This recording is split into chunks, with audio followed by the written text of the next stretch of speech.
तो आज के पॉडकास्ट में हम लोग डिस्कस करेंगे कैसे राजस्थान रॉयल्स ने एक बहुत ही क्लोज गेम में पंजाब किंग्स को हराया, कैसे केकेआर ने आफ्टर 2 लॉन्ग ईयर्स एलएसजी को फाइनली बहुत ही डोमिनेटिंग वे में हराया अपने घर पे, एंड फिर कैसे चेन्नई सुपर किंग्स ने, इनफैक्ट मुझे तो बहुत ज़्यादा शॉक करा, बट कैसे उन लोगों ने बहुत ही डोमिनेटिंग फैशन में मुंबई को हराया उन्हीं के घर पे डिस्पाइट रोहित शर्मा 100।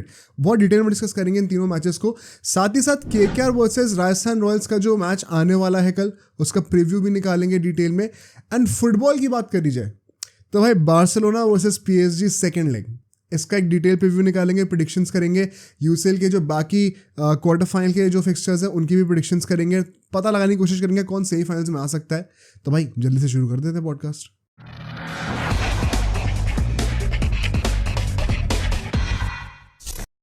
तो I want to start by saying what a great weekend for all sports fans.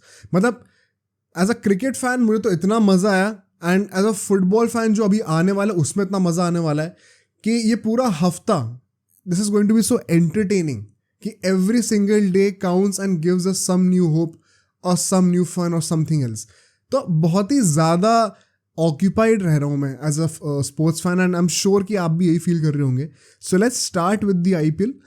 मैं स्टार्ट करूँगा राजस्थान वर्सेस पंजाब वाले गेम से। सबसे पहले वही हुआ था, क्रोनोलॉजिकल ऑर्डर में चलेंगे हम लोग। भाई पंजाब घर पे खेल रही है मुल्लनपुर में, अपना मोहाली के अंदर जो आता है। एंड इस मैच में मैंने एक चीज़ नोटिस करी है, I will start by this statement कि यार पंजाब का ना एक ये पैटर्न मुझे दिखा है। 3 बॉटम टीम्स हैं इस वक्त जो कि हमेशा ही रहती हैं, royal challengers Bangalore, Delhi capitals and Punjab Kings.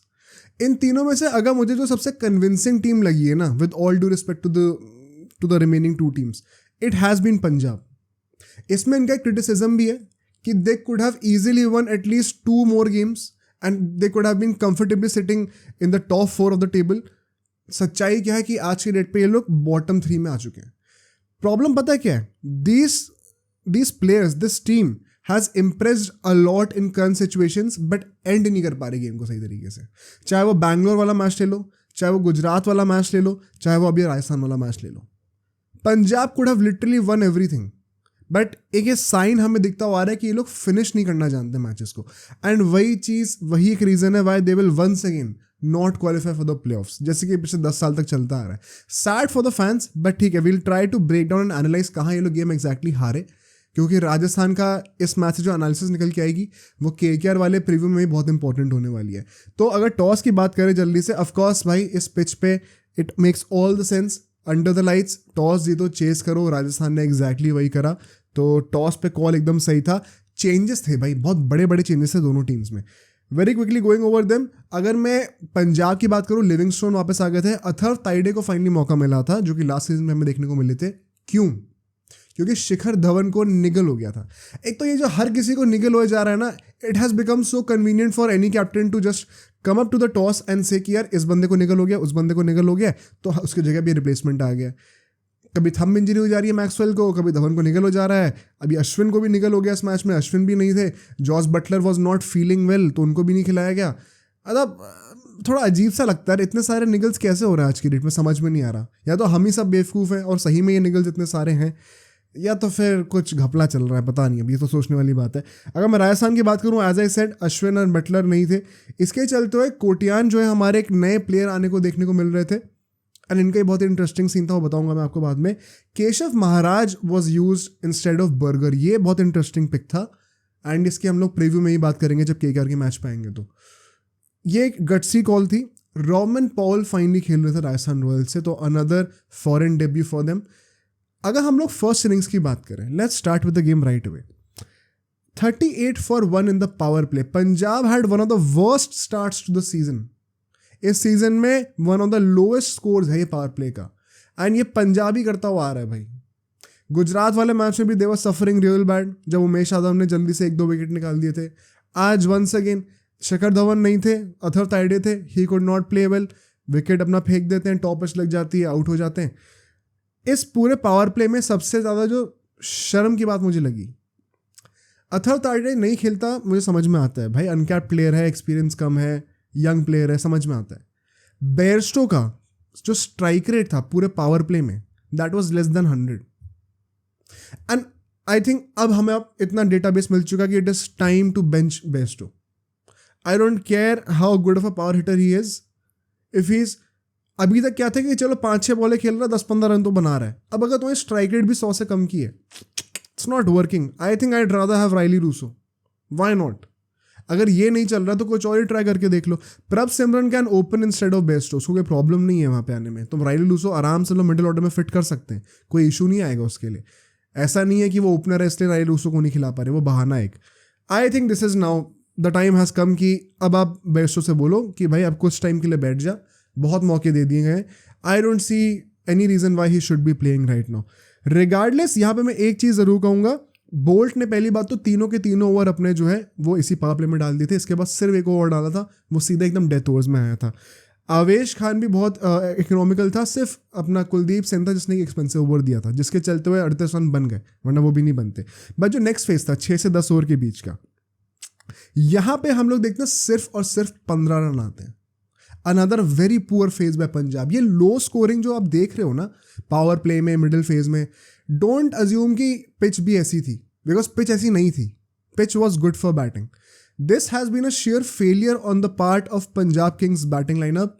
आप इसमें ये भी कह सकते हो कि भाई आरआर की बॉलिंग के अगेंस्ट है, which is one of the best right now in the season.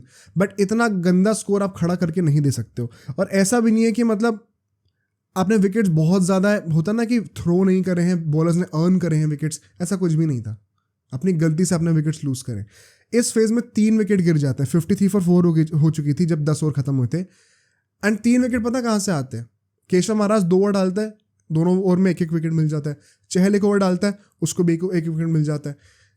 It became so easy for the spinners to dominate these guys. Bairstow तो पर्टिकुलरली जिस तरीके से आउट हुआ है, इतना सॉफ्ट सा शॉट खेल के कवर्स के हाथों में ऐसे लटकी हुई बॉल फेंकी है. मतलब are you not able to read the spinners from your hand या फिर ऑफ द पिच? कुछ तो होना चाहिए ना. अगर बॉल पढ़ के थोड़ा सा फंस के आ रहा है उस मोमेंट पे, तो मैं कितना ही एक्सक्यूज दे दूंगा तुम्हारा कि यार चलो ठीक है बॉल बैट पे नहीं, बैट पहले फेंक दिया, टाइम नहीं हुई, बॉल इससे जो है हवा में चली गई. कब तक होता रहेगा? We have seen a string of soft dismissals from Bairstow in the past few games. It has not been a good sight to C.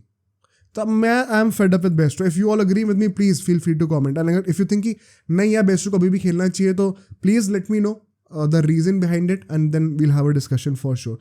But moving on to the next phase, जब 10 से 15 overs के बीच में हम लोग आते हैं, 86 for 5 हो चुकी थी यहाँ पे पंजाब किंग्स.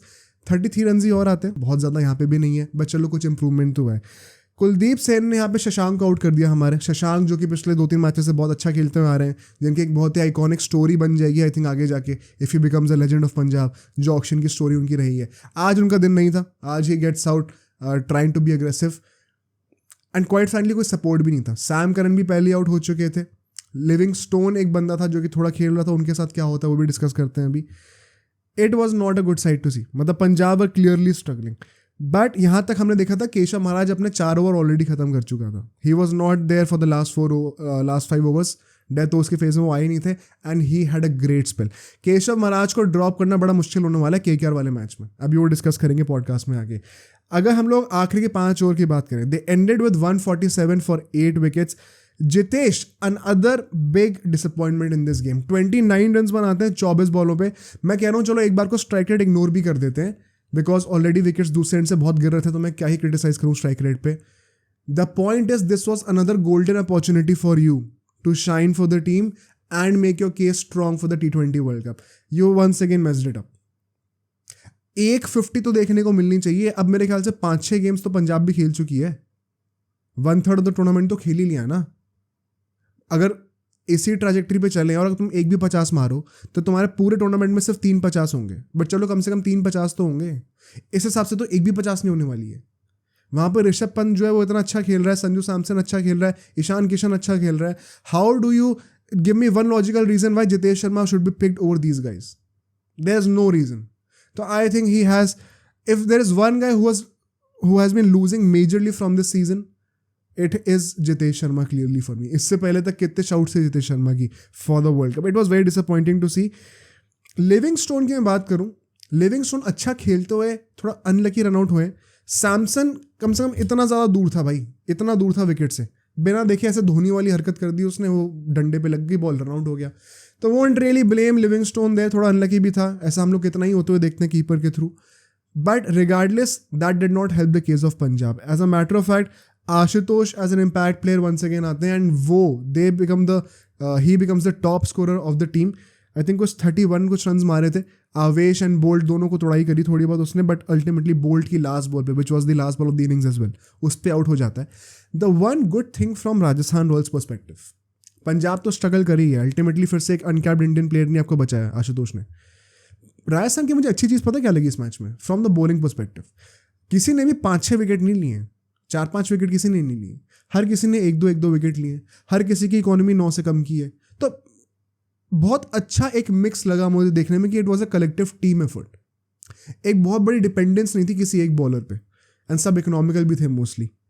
तो ये चीज़ एक बहुत ही बड़ा पॉजिटिव था कि एक जब आपके पास सिर्फ 5 बॉलर्स हैं, सबको 4-4 ओवर डालने पड़ेंगे, अगर सब चिप इन करके अपना रोल प्ले कर रहे हैं, then this is what you get. इतनी अच्छी परफॉर्मेंस एक कलेक्टिव टीम की तब मिलती है आपको।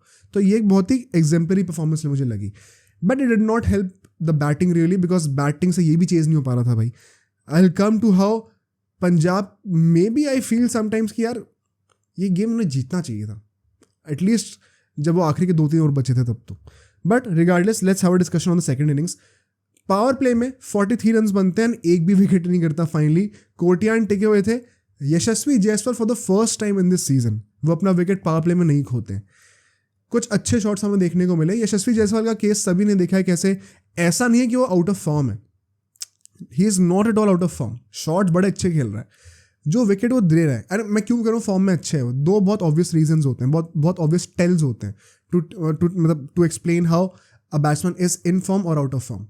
अगर बैट्समैन इन फॉर्म है ना, तो उसका कोई पैटर्न नहीं होगा आउट होने का। जब Virat Kohli out of form था तो हमेशा फोर्थ स्टंप की बॉल पे एज मारता था स्लिप के ऊपर, फॉर एग्जाम्पल दे रहा हूँ आपको ये। तो ऐसे हर किसी बैट्समैन का एक पैटर्न बन जाता है। यशस्वी जायसवाल का कोई पैटर्न नहीं है, कभी हवा में मार के आउट हो गया, कभी स्कूप मार के आउट हो गया, कभी प्ले डाउन हो गया, क्योंकि वो एग्रेसिव शॉट्स खेलने जा रहा है। Point number 1। पॉइंट नंबर 2, जो क्लासिकल शॉट्स खेलता है दे आर रियली गुड, बहुत ज़्यादा बढ़िया शॉट्स खेलता है वो, मिडिल करता है, टाइमिंग अच्छे से करता है, तो there is no issue about that. तो आई थिंक जायसवाल टिका है 10 ओवर तक, 11 ओवर तक टिका है इस मैच में, that is a good sign. Hopefully he will overturn this, hopefully not against KKR though, last time तो केकेआर अगेंस्ट बड़ा अच्छा खेला था, but moving forward I expect a good turn around from him thanks to this game. Kotian की बात करते हैं बड़ी जल्दी से। एक बंदा जो कि he is I think round about my age, 24-25 साल का ही है, and the guy who has never batted in the top order, opening या वन डाउन कभी गया ही नहीं है आज तक करियर में, उस बंदे को आपने सीधा ओपनिंग करा दी। Is it fair on Kotian? Not really. Do we not expect this from R? I think we do expect this. अगर आप अश्विन के ऊपर बैटिंग करा सकते हो तो आप सरप्राइज नहीं होने चाहिए कि आपने कोटियान से ओपनिंग करा दी। तो मैं सरप्राइज तो नहीं था, एंड मैं एक वो क्या कहते हैं उसको, एक फ्री पास दूंगा थोड़ा सा कोटियान को, बिकॉज पहला मैच था बंदे का यार, एंड इतना एक्सपीरियंस नहीं है तो समझ में आता है। बट आप you can not ignore the fact कि भाई स्ट्राइक रेट बहुत कम थी, and kind of you could argue कि मैच थोड़ा बहुत फंसा भी दिया था पहले के 10 ओवर में, बिकॉज अगर मैं थोड़ा स्टैट्स में जाऊँ डिटेल में, 10 ओवर जब खत्म हुए थे सिर्फ 66 रन बने थे, एंड एक विकेट गिर चुका था। As a matter of fact मैं और आगे आपको बताऊँ तो लिविंगस्टोन जो था ना इस फेज में 6 से 10 ओवर के बीच में, स्टैंडर्ड बॉलर वही निकला हमारा, not being a main bowler, being a part time bowler जो कि कभी लेग स्पिन डालता है कभी ऑफ स्पिन डालता है। उसने 2 ओवर फेंके थे यहाँ पे, कोटियान का विकेट लिया था अल्टीमेटली, जिन्होंने 31 बॉल्स पे सिर्फ 24 रन मारे। मतलब स्ट्राइक रेट बहुत कम थी यार, इतना तो ओडीआईज में होती है आजकल, या फिर ओडीआईज में भी नहीं होती शायद। तो होपफुली अगर अश्विन नहीं खेलते आगे जाके तो he will have to play, and hopefully he will improve as well. But अगले फेज में आते हैं जब 15 ओवर हो चुके थे, they had 99 run on board and 3 wicket गिर चुके थे। 33 रन यहाँ पे आते हैं इनके, जस्ट लाइक पंजाब किंग्स इस फेज में 10 से 15 ओवर के बीच में सेम रन बने थे। 2 और विकेट खो देते हैं यहाँ पे। रबाडा जो है वो जायसवाल को भी आउट कर देता है, संजू सैमसन को भी आउट कर देता है। Rabada does the trick. Rabada का जो एक मेन प्रॉब्लम थी वो ये थी कि यहाँ तक 4 ओवर उसके खत्म हो चुके थे, तो डेथ ओवर्स के लिए आपके पास रबाडा अवेलेबल नहीं होने वाले थे। क्या यहाँ पे एक मिस कैलकुलेशन होगी सैम करन से? क्या हम ये बोल सकते हैं? क्या ये वो फेज था जहाँ पे ऑल्दो देखने में बड़ा अच्छा लग रहा है कि आपने 2 मेन प्लेयर्स को आउट कर दिया, सिर्फ 33 रन दिए, तो ऑन पेपर बड़ा अच्छा फेज गया है ये पंजाब के लिए, but tactically in the long term कहीं इसका असर तो नहीं पड़ गया कि रबाडा के आपने 4 ओवर पहली फिनिश करा दिए?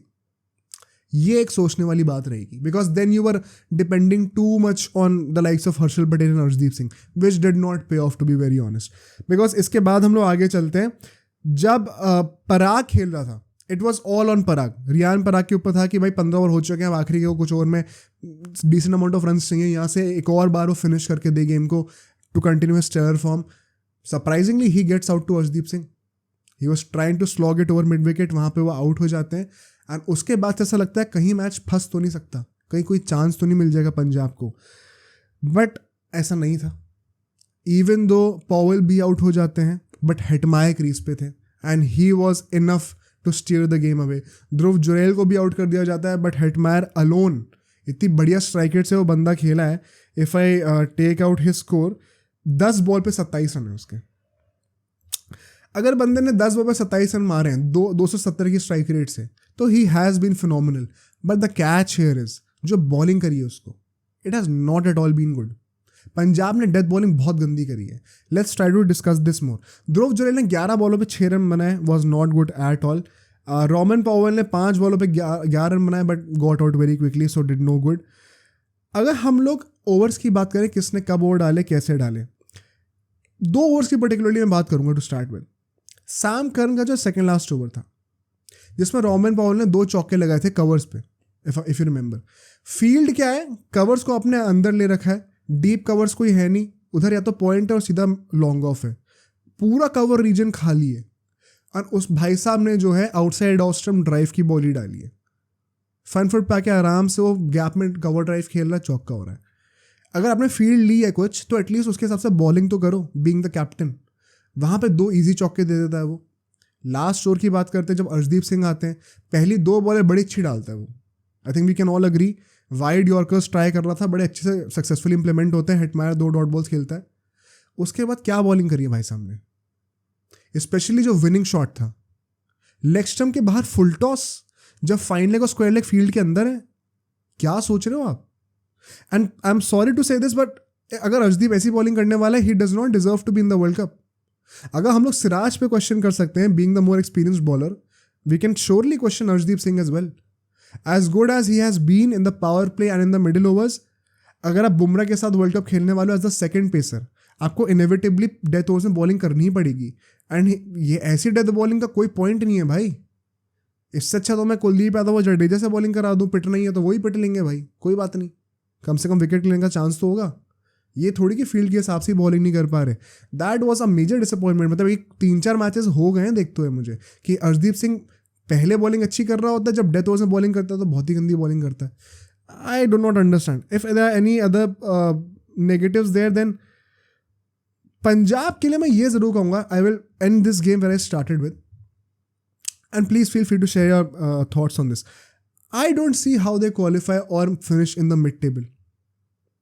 जो ये 2-3 मैचेस हारे हैं ना, ये एग्जैक्टली वो दिखाते हैं reasons why they will not be doing any good unless they have a great management team that ends up having a great mega auction. वरना कोई आसार लग नहीं रहे इस टीम के अगले 5 साल में भी क्वालिफाई करने के. अभी तो धवन भी चला जाएगा 1-2 सालों में. सैम करन की कैप्टनसी, कई लोग कह रहे हैं कि धवन से बेटर है, चलो मैं एक बार को मान भी लूँ, but it is still not as good as any other team. तो तुम समझ रहे हो, मतलब तुम आपस में कॉम्पिटिशन कर रहे हो धवन और करन का, बाकी टीम्स यहाँ बैठी हुई हैं, वहां तक तो पहुंचने का सोच भी नहीं रहे हो.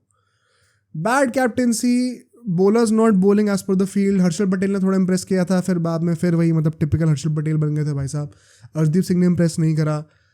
मैं क्या ही कहूँ यार, मतलब as far Rajasthan is concerned, Rajasthan के 2 थोड़े डाइसी मैचेस अब हो गए, चाहे वो गुजरात वाला मैच हो चाहे ये वाला मैच हो. एंड अब वो केकेआर को घर पे खेलने वाले हैं. थोड़ा मुश्किल होने वाला है राजस्थान के लिए. थोड़ा गलत टाइम पे फॉर्म को ये लोग डिप कर रहे हैं. ऑल्दो बटलर अगले मैच में आने वाला है, बट अश्विन की अवेलेबिलिटी भी बहुत क्रूशल होगी. तो we'll discuss this later in the podcast as we move forward. Now let's talk about the second game, जो कि संडे को एक डे मैच था, केकेआर वर्सेस एलएसजी का मैच. इस मैच का बैकड्रॉप क्या था? 2 बैकड्रॉप्स थे. केकेआर ने आज तक 3 मैचेस खेले आईपीएल में एलएसजी के अगेंस्ट, एक बार भी नहीं जीते हैं. 2-3 बार तो हार्ट ब्रेक हो चुका है हमारा. प्लस गौतम गंभीर एलएसजी को छोड़ के केकेआर वापस आ रहे थे. एक डायरेक्ट सब्ट्रैक्शन एंड एडिशन हो रहा था दोनों ड्रेसिंग रूम्स में. एंड उसका जो नेट इफेक्ट हुआ है ना, कि एक अगर ये दोनों बराबर हैं, यहाँ से गौतम गंभीर गया एंड यहाँ पे आ गया, तो वो डबल इफेक्ट हो गया, वो दिखा है साफ साफ मैच के अंदर। Let's talk about the game. Toss होता है, it was a great batting wicket, made sense to chase. KKR thankfully luckily toss जीतती है एंड कहती है कि हमें बॉलिंग करनी है। केएल राहुल के कमेंट्स आफ्टर द मैच जो थे, जो कि बहुत ही अच्छे लगे मुझे, मैं उनके ऊपर आऊँगा by the end of this game. But as a captain could he have done better, या फिर as a batsman could he have done better, उसके ऊपर डिस्कस कर लेते हैं ज़रा। अगर मैं टीम्स की बात करूँ वेरी क्विकली, ठीक है, हर्षित राणा वॉज फाइनली फिट, तो वो टीम के अंदर आ गए थे, विच मेंट कि सुयश शर्मा नहीं खेलेंगे इस मैच में। I had mention this in the preview, कैसे केकेआर को पसंद है the idea of having Suyash Sharma as a third spinner, even though KKR की जो घर की जो कंडीशंस है ईडन गार्डन्स पे, वो आज की डेट में ज़्यादा स्पिन को सपोर्ट करती नहीं है, बट वो केकेआर का ऑब्सेशन है 3 स्पिनर्स को खिलाने का, इसलिए वो खिलाते रहते हैं। Credit to KKR for making the tougher call and saying कि यार as much as we like the identity of having 3 spinners, अगर हमारी कंडीशंस वो सूट नहीं कर रही तो हम जबरदस्ती में एक पोटेंशियल फास्ट बॉलर वेस्ट क्यों करें। And so they went with Starc, Vaibhav and Harshit all in the same team plus Russell, 4 pacers, and वो पे ऑफ करा है, बिल्कुल। तो गट्सी कॉल था। Credit to Gautam Gambhir and KKR and Shreyas Iyer for taking that move and proving that it was correct. अगर मैं जल्दी से एलएसजी की बात कर लूँ, एलएसजी ने जो है शमार जोसेफ को अंदर लेके आए थे ये लोग नवीन उल हक की जगह। इसके पीछे का रीज़न क्या हो सकता है? The possible reason I could think इससे कोई हिट द डेक बॉलर नहीं था। हमने प्रीव्यू में डिस्कस किया था कैसे most of the KKR batsman, चाहे वो श्रेयस अय्यर हो, चाहे वो सुनील नारायण हो, चाहे वेंकटेश अय्यर भी कह लो आप, ये सबकी जो वीकनेस है एक बहुत ईजी एक्सप्लॉइट करने वाली वो बाउंसर्स हैं। क्या पता इसके लिए वो शमार जोसेफ को लाए हो, और कोई रीज़न मुझे लगता नहीं है पर्सनली। दीपक हुडा भी लाइनअप में थे, विच मेंट कि देवदत्त पडिक्कल नहीं खेलने वाले थे आज। ये भी एक इंटरेस्टिंग मूव था जो कि सही तरीके से पे ऑफ हुआ नहीं, बिकॉज ना हुडा ने स्ट्राइक रेट में कुछ इंक्रीमेंट दिया और पडिक्कल, और ना ही रन्स में, तो कोई फायदा हुआ नहीं। फर्स्ट इनिंग्स की बात कर लेते हैं। पावर प्ले बड़ा अच्छा जाता है भाई केकेआर का, 49 रन देते हैं which is just over 8 run and over, and बहुत ही अच्छी इकोनॉमी के साथ सबने बॉलिंग करी है, बट 2 विकेट भी लिए। वैभव ने एक विकेट लिया, मिचेल स्टार्क ने विकेट लिया। अब मिचेल स्टार्क को ना कई लोग अभी भी क्रिटिसाइज कर रहे हैं बिकॉज दे थिंक कि सब लास्ट ओवर उन्होंने अच्छा डाला है। मैं ये मिथ ज़रा ब्रेक कर देता हूँ सब लोगों के लिए। मिचेल स्टार्क ने पहला ओवर एक्सपेंसिव दिया था। जब पावर प्ले खत्म हो गया था, पहले 2 ओवर में उसके शायद 18 कुछ रन थे। सेकेंड ओवर उसका बेटर था, उसमें 7 रन नहीं दिए थे, ज़्यादा नहीं दिए थे, बट लॉजिकली सेंस नहीं था कि अगर ओवरऑल आपकी इकोनॉमी 9 की चल रही है उस टाइम पे, तो आप उससे 3rd ओवर डलवाओ। श्रेयस अय्यर ने डिसीजन लिया कि मैं उससे 3रा ओवर भी डलवाऊंगा। गट्सी कॉल थी, पे ऑफ हो गई, तो क्रेडिट डिजर्व करता है श्रेयस अय्यर। सेकेंडली, अगर आप पावर प्ले के एंड तक स्टैट्स देखो, उसे 3 ओवर डाले, 20 या 23 रन कुछ दिए उसने सिर्फ, और 1 विकेट भी लिया है, तो उसकी इकोनॉमी 8 से भी कम की है पावर प्ले के अंदर, एंड विकेट भी ले रहा है वो। तो I don't see how people making excuses कि सिर्फ लास्ट ओवर अच्छा डाला है इसलिए उसकी बॉलिंग अच्छी लग रही है देखने में, वरना तो पिटा ही था। नहीं भाई, नहीं पिटा है। उसने पावर प्ले में 3 ओवर फेंक के सिर्फ 23 रन आई थिंक मैक्स दिए हैं, 21, 22-23 रन दिए हैं, प्लस 1 विकेट भी लिया है। ये ड्रीम स्टार्ट है किसी भी बॉलर के लिए यार। तो आई थिंक वो बिकॉज ऑफ 24-25 करोड़ का टैग लगा हुआ है, तो it has become an easy target, but credit where it's due. मैं एक बात ज़रूर कहूँगा कि इस मैच में अच्छा करा है, तो ये मत अज्यूम करना कि फॉर्म में आ गया। फॉर्म का मतलब होता है 3-4 मैचेस तक लगातार कुछ एक ट्रैजेक्टरी पकड़ रहे हो, चाहे वो नेगेटिव हो चाहे पॉजिटिव हो, तो आदमी कहता है फॉर्म अच्छा है, बुरा चल रहा है। एक मैच में अच्छा कर दिया, अभी कुछ जज मत करना, अभी 2-3 मैचेस तक अच्छा करने दो। बट हर्षित राणा भी बॉलिंग करते हैं, वैभव भी बॉलिंग करते हैं। वैभव विकेट ले लेता है एक, मतलब स्टार्क की बॉलिंग पे जो रमनदीप ने कैच पकड़ा है पॉइंट पे, finally showing that he is a good fielder. I expect this more regularly from him. But power play के बाद केकेआर जो है ना अपना पंजा और जकड़ लेती है एलएसजी के ऊपर। जहां मिडिल फेज में रन्स और आने चाहिए थे, वहां पे एलएसजी गेम हार गई। Let's discuss how. 10 ओवर जब खत्म होते हैं, 72 रन होते हैं इनके, एंड 2 विकेट गिर जाता है, मतलब कि इस फेज में कोई विकेट और नहीं गिरता। 72 for 2 थे, बट 6 से 10 ओवर के बीच में जो 4 ओवर थे, सिर्फ 23 रन और आते हैं। Once again don't forget it was a great batting wicket. KL Rahul ने खुद कहा मैच के बाद, सिर्फ 23 रन एंड 24 बॉल्स, 6 से कम की run rate. This is where they started losing the game. Sunil Narine इस फेज में आए थे, बड़ी अच्छी बॉलिंग करी भाई बंदे ने। आई थिंक सिर्फ 17 रन दिए शायद 4 ओवर में, एंड 1 विकेट भी लिया है। मज़ा आ गया भाई सुनील नारायण को देख के। Vintage Sunil Narayan on the show. उसके भी ना बड़ा बॉलिंग के साथ बड़ा ऊपर नीचे जा रहा है। एक मैच में बहुत पिटाई होती है, फिर बहुत अच्छा डाल देता है, फिर बहुत पिटाई होती है। होपफुली ये जो होम रन हमारा लग रहा है अभी 4-5 मैचेस का, इसमें अच्छा करके दे तो भाई इससे बेटर कोई चीज़ हो नहीं सकती है। बट इसमें बदोनी की बात करते हैं एक बार। बदोनी भाई साहब को नंबर 4 पे भेजा गया आज बैटिंग करने के लिए। मैंने ये चीज़ हमेशा से मेंटेन करी है, कैसे एलएसजी को जो है ना सारे एंकर्स एक साथ नहीं भेजने चाहिए। केएल राहुल को ऊपर भेज दिया है, हुडा को ऊपर भेज दिया है। हुडा आज के डेट में एंकर के तरीके खेलता है बाय द वे, कोई ये मत कहना मेरे साथ के पावर हिटर है।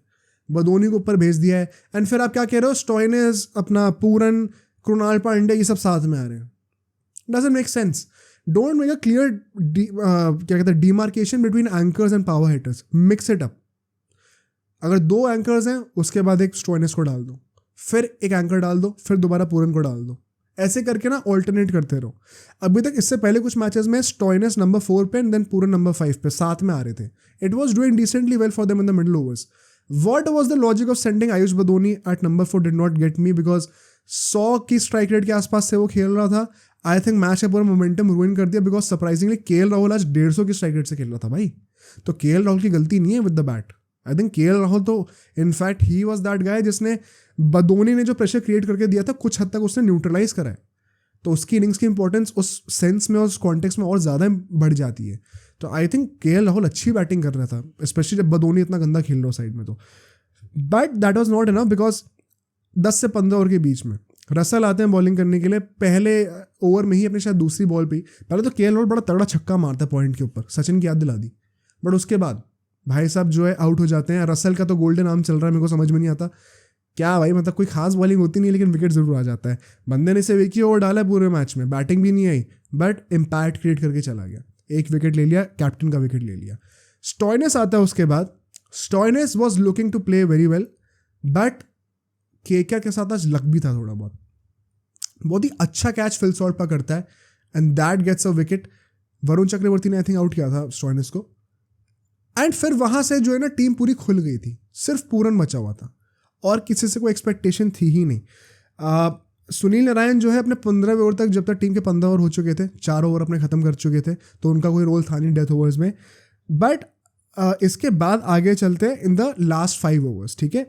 इस फेज में 48 रन आते हैं। अब 48 रन आ रहे हैं, मतलब 10 रन पर ओवर भी नहीं है ये, तो वैसे तो देखने में बड़ा अच्छा लग रहा है।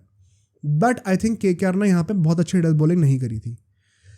ये 48 रन जो आपको दिख रहे हैं ना, इसमें से जो 4 ओवर थे 16 से लेके 19, उसमें 4 ओवर में 42 रन आ चुके थे already, more than 10 run in over.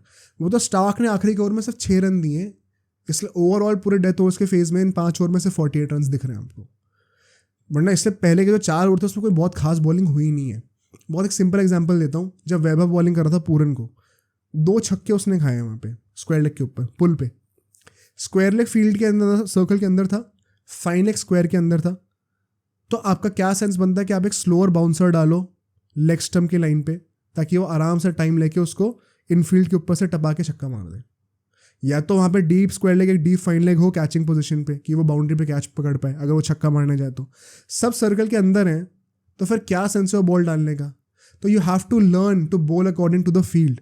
ये टैक्टिकली बहुत इंपॉर्टेंट चीज़ें होते हैं। ये सब चीज़ें ना छोटी छोटी फ्रस्ट्रेट करती हैं कैप्टन को। ये मतलब ये एक्चुअली मैं पर्सनल एक्सपीरियंस से बता रहा हूँ, ये होता है मैच में। अगर बॉलर कहता है कि मुझे ये फील्ड चाहिए, एक सर्टेन फील्ड चाहिए, then bowl according to it. ये नहीं कि फील्ड कुछ लगा दिया, बॉलिंग कुछ कर रहे हो। तो एग्जीक्यूशन अच्छा नहीं था वैभव का, विच इज़ वाई उसके जो इकोनॉमी है थोड़ी एक्सपेंसिव दिखेगी आपको इस मैच में। हर्षित राणा ने रिलेटिवली बेटर करा, बट उसने भी 1-2 चौके फालतू के दिए थे। I remember in the death overs was not that good. Varun Chakravarthy was good, उसने बॉलिंग अच्छी करके दी हम लोगों को, विकेट भी लिया था। बट स्टार्क ने जो लास्ट ओवर डाला है, पहली बात तो पूरन का विकेट लेके दिया, फिर बाद में एक और विकेट आता है, रन सिर्फ 8 दिए। आई think he had a great game.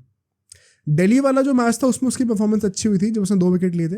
And then maybe you could argue this game, ये जो अभी हमने 5 मैचेस खेले हैं, ये 2 मैच तो उसके अच्छे गए हैं, 3 मैच उसके बेकार गए हैं। अगर अगला मैच भी अच्छा होता आरआर के against, then he have a 50-50 record. तो I think he can improve as we move forward. KKR ने ओवरऑल जो है ना बहुत अच्छी बॉलिंग करके दी है। मैं आपको बड़ा सिंपली बताता हूँ, अगर आपके 10 ओवर के बाद 72 रन बन चुके हैं, 72 रन बन चुके हैं, तो आपके जो है एसेंशियली 89 रन ही और बने अगले 10 ओवर में। 90 रन भी नहीं बने। टीम्स जो है 100-120 रन बनाती हैं अगले 10 ओवरों में। तो एलएसजी ने बहुत ज़्यादा अंडर स्कोर करा है। यानी ये जो पूरा वो जिंक्स था कि 160 के ऊपर जब भी बनाते हैं तो आउट नहीं होते, वो भी फाइनली टूट ही गया। It does not matter any more. DC ने अभी उनको हराया लास्ट टाइम, अब वो फिर से 160 प्लस का टारगेट पोस्ट करके हार गए। तो आई थिंक वो जो एक बड़े अच्छा स्ट्रीक था 2 साल का कि यार 160 से ऊपर कभी स्कोर करते हैं तो हारती ही नहीं है। सो मच सो कि भाई KL राहुल तो पहले टॉस जीत के बैटिंग करने लग गया था कितने मैचेस में, बिकॉज उनके पास ये स्ट्रीक थी, इतना कॉन्फिडेंस था। तो that has finally been broken and it had to be broken someday. But इतनी जल्दी एक 2-3 दिन के स्पेल में 2 ऐसे मैचेस आ गए जहाँ पे आपने वो रिकॉर्ड तोड़वा दिया, वो थोड़ा कंसर्निंग लगा मुझे। बिकॉज इस पिच पे क्लियरली कम से कम 180-190 रन तो बननी चाहिए थे। अब आप देख लो जिस तरीके से KKR ने बैटिंग करी है, 4-5 ओवर बचे होते तभी गेम खत्म कर दिया था। तो मतलब I think as close as you could get to 200 that would have been the safe par score there. उसमें भी कोई डिफेंस की गारंटी नहीं थी कि आप डिफेंड कर लेते, स्पेशली KKR की जो बैटिंग अभी है जिस तरीके की, मैं बताऊंगा क्यों इतना बड़ा ये स्टेटमेंट मैं दे रहा हूँ। But all and all I think जो रूइन हुआ है मोमेंटम LSG का, जहाँ से वो गेम हारना शुरू करे, वो मिडिल ओवर ही था। जो 6 से 10 ओवर के बीच में जब बदोनी ने जो है कुछ 27 बॉल पे 29 रन मारे, it was not good. Plus उसके वजह से दूसरी साइड पे प्रेशर आया, तो स्टॉइनिस आउट हुआ, KL राहुल आउट हो गया, जल्दी जल्दी विकेट्स गिरते गए। फिर सिर्फ पूरन के ऊपर एक्सपेक्टेशन थी, जो कि हमेशा हर साल होता है, हर साल कह रहा हूँ हर मैच में होता है इस सीज़न, एंड एक बंदे से कभी टीम जीतती नहीं है। तो KKR ने ओवरऑल बहुत ही अच्छी बॉलिंग करके दी है यार, बहुत इंप्रेसिव था ये। एंड जब चेस करने के लिए आया ना, तो बैटिंग तो और भी इंप्रेसिव थी भाई। Because let me tell you why did I say कि यार 200 से जितना पार आसपास स्कोर करोगे वो आपके लिए एक सेफ स्कोर हो सकता है, क्योंकि KKR जिस तरीके से बैटिंग कर रही है ना अभी पावर प्ले में, it does not even matter how many wickets you lose, just the amount of runs that they score in the first 3-4 overs. मैं पावर प्ले भी छोड़ दे रहा हूँ, 3-4 ओवर स्टार्टिंग की बात कर लो, वो इतना ज़्यादा इंटेंसिटी से मारते हैं ना कि फिर वो पूरा मोमेंटम ही छीन जाता है यार दूसरी टीम से। अगर आप चेस कर रहे हो, अगर KKR चेस कर रही है एंड पहले के 3-4 ओवर चल गए लोग, कोई चांस ही नहीं है कि फिर आपकी टीम कमबैक कर सकती है उनके अगेंस्ट। आज तो नारायण भी नहीं चला था भाई, आज तो नारायण जल्दी आउट हो गया, एंड फिर भी ये चीज़ हुई है। As a matter of fact Shreyas Iyer ने पावर प्ले में आके 10 बॉलों पे सिर्फ 5 रन बनाए थे, 50 की स्ट्राइक रेट से खेल रहा था वो, and Angkrish and Narine already out हो चुके थे, तब भी हमारे पावर प्ले में 58 रन थे, almost 10 run an over. That is how absurd our approach is, and this is the modern T20 approach जो सबको चाहिए। इस अप्रोच से खेलना पड़ेगा आपको। ऐसी टीम्स जो ऐसा खेलेंगी ना, वही आगे जाके आज से 5 साल बाद यही टीम्स ऊपर टॉप पे आके दिखेंगी आपको। ये फॉरेन कह रहा हूँ, मॉडर्न अप्रोच है, जितना जल्दी अपना लोगे इसको उतना बेटर है। एक इसमें अगर मैं बात करूँ क्रेडिट कहाँ जाएगा LSG को, मोहसिन खान भाई, दोनों विकेट वो ले लेता है, चाहे नारायण का हो चाहे अंकुरिश का हो। अंकुरिश का एक 1 failure, I think we should not जज हिम मच, 2 अच्छे मैचेस खेल के आया वो रिसेंटली। बट ओवरऑल KKR ने बड़ा इंप्रेस करा भाई मुझे पावर प्ले में। मतलब पावर प्ले जब खत्म हुआ था उसके बाद कोई गुंजाइश रह नहीं गई थी मैच में किसी चीज़ की। शमार जोसेफ हमारे पहला ओवर डालते हैं, 22 रन दे देते हैं, one of the most expensive first overs by debutant. क्या कहोगे यार उसके बारे में, मतलब should he get another chance, because बहुत एक्सपेंसिव उनका गया debut. Most of the run तो 22 रन तो एक ही ओवर में खा लिए थे, नो बॉल आई हैं, वाइड आई हैं, आई थिंक थोड़ा अनलकी था वो बंदा। फिल सॉल्ट का कैचेस छूटे हैं बहुत सारे, शमार जोसेफ के ऊपर छूटे हैं a couple of catches including that first over. बंदे ने थोड़ी वाइड डाली, थोड़ी टेंटेटिव लग रहा होगा। एक मैं चीज़ कहूँगा, मैंने एक बॉल देखी थी उसकी, फिल सॉल्ट जो है ना वो शफल करके ऑस्टम की तरफ घुस रहा था, एंड इसीलिए वो down the leg side ball थी, वाइड हो गई, वाइड दे दी गई थी। वो बॉल पिच करते टाइम लेग स्टम्प के बाहर पिच करी थी, एंड जब KL राहुल के हाथों में आई है बॉल, वो ऑस्टम के पास थी।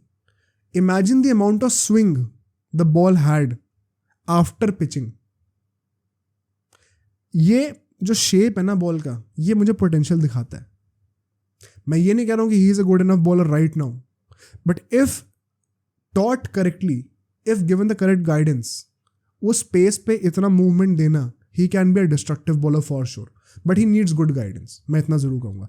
मूविंग फॉरवर्ड ज़्यादा गेम में डिस्कस करने को रह नहीं गया था कुछ, बिकॉज इसके बाद कोई विकेट गिरता ही नहीं है क्वाइट फ्रेंकली। 10 ओवर जब खत्म होते 101 रन बन चुके थे, इसका मतलब है कि रन रेट आपकी कभी गिरी नहीं भाई, 10 रन से गिरी नहीं कभी run rate. This is what I like about KKR, and this is what we were missing in the CSK game.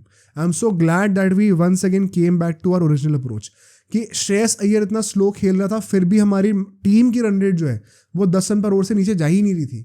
इससे अच्छी बात क्या हो सकती है। श्रेयस अय्यर की इनिंग्स पर भी बात करेंगे हम लोग। सॉल्ट जो है वो एक दो बार ड्रॉप हो जाता है, एंड पता नहीं आजकल क्या ट्रेंड बन गया यार, मैं देख रहा हूँ आजकल हर मैच में आईपीएल के एक दो कैच तो ड्रॉप हो ही रहे हैं। अभी चेन्नई मुंबई वाले मैच की बात करेंगे, उसमें भी एक कैच ड्रॉप हुआ था। पता नहीं क्या क्या सीन चल रहा है आजकल, फील्डिंग का स्टैंडर्ड थोड़ा गिरा हुआ है क्या है, बिकॉज सॉल्ट के कैचेस ड्रॉप जो हुए सो हुए, लकी कह सकते हो आप, but he made sure that he hurts LSG as much as possible. 89 की इनिंग्स खेलता है नॉट आउट एट होम, पहला मैच भी घर पे था, 50 मारी थी। कई लोग क्वेश्चन कर रहे थे आईपीएल शुरू होने से पहले कि गुरबाज को खिलाना चाहिए because he would be the one who would perform better at the Eden gardens. I think Gurbaz has shut everybody's mouth. Gurbaz कह रहा हूँ, salt, he has done really well यार, सो फार सो गुड। अरशद ने जो है यहाँ पे the impact player for LSG, उन्होंने 2 ओवर डाले थे इस मिडिल फेज में। उनके लिए मैं ज़रा एक चीज़ कहना चाहता हूँ, उनका भी ऑन पेपर बड़ा एक्सपेंसिव लग रहे हैं, 2 ओवर में कुछ 20-25 रन दिए हैं, तो बहुत एक्सपेंसिव स्टैट्स लग रहे होंगे देखने में, बट सच्चाई हमेशा स्टैट्स से नहीं दिखती है। He was also very unlucky. आज केकेआर के साथ भगवान की थोड़ी किस्मत थी हमारी, 2-3 बार तो मैंने देखा इनसाइड एजेस लगे हैं जो कि ईजिली विकेट पे हो सकते थे, प्ले डाउन हो सकता था बंदा, बट वो विकेट को मिस करके पीछे चौके हो गए। तो वही बात है ना, जब आपका दिन नहीं चल रहा होता है तब ये सब चीज़ें हो रही होती हैं। तो वो 2-3 चौके हो गए जहाँ पे वो आदमी आउट हो सकता था, तो विकेट कॉलम में नंबर ऐड होने की जगह रन्स कॉलम पे रन ऐड हो गए, इकॉनमी बढ़ती हुई दिख गई आपकी। तो अरशद खान भी थोड़ा अनलकी था इन माई ओपिनियन। शमार जोसेफ की बाद में थोड़ी और पिटाई होती है, but could not make much difference any way.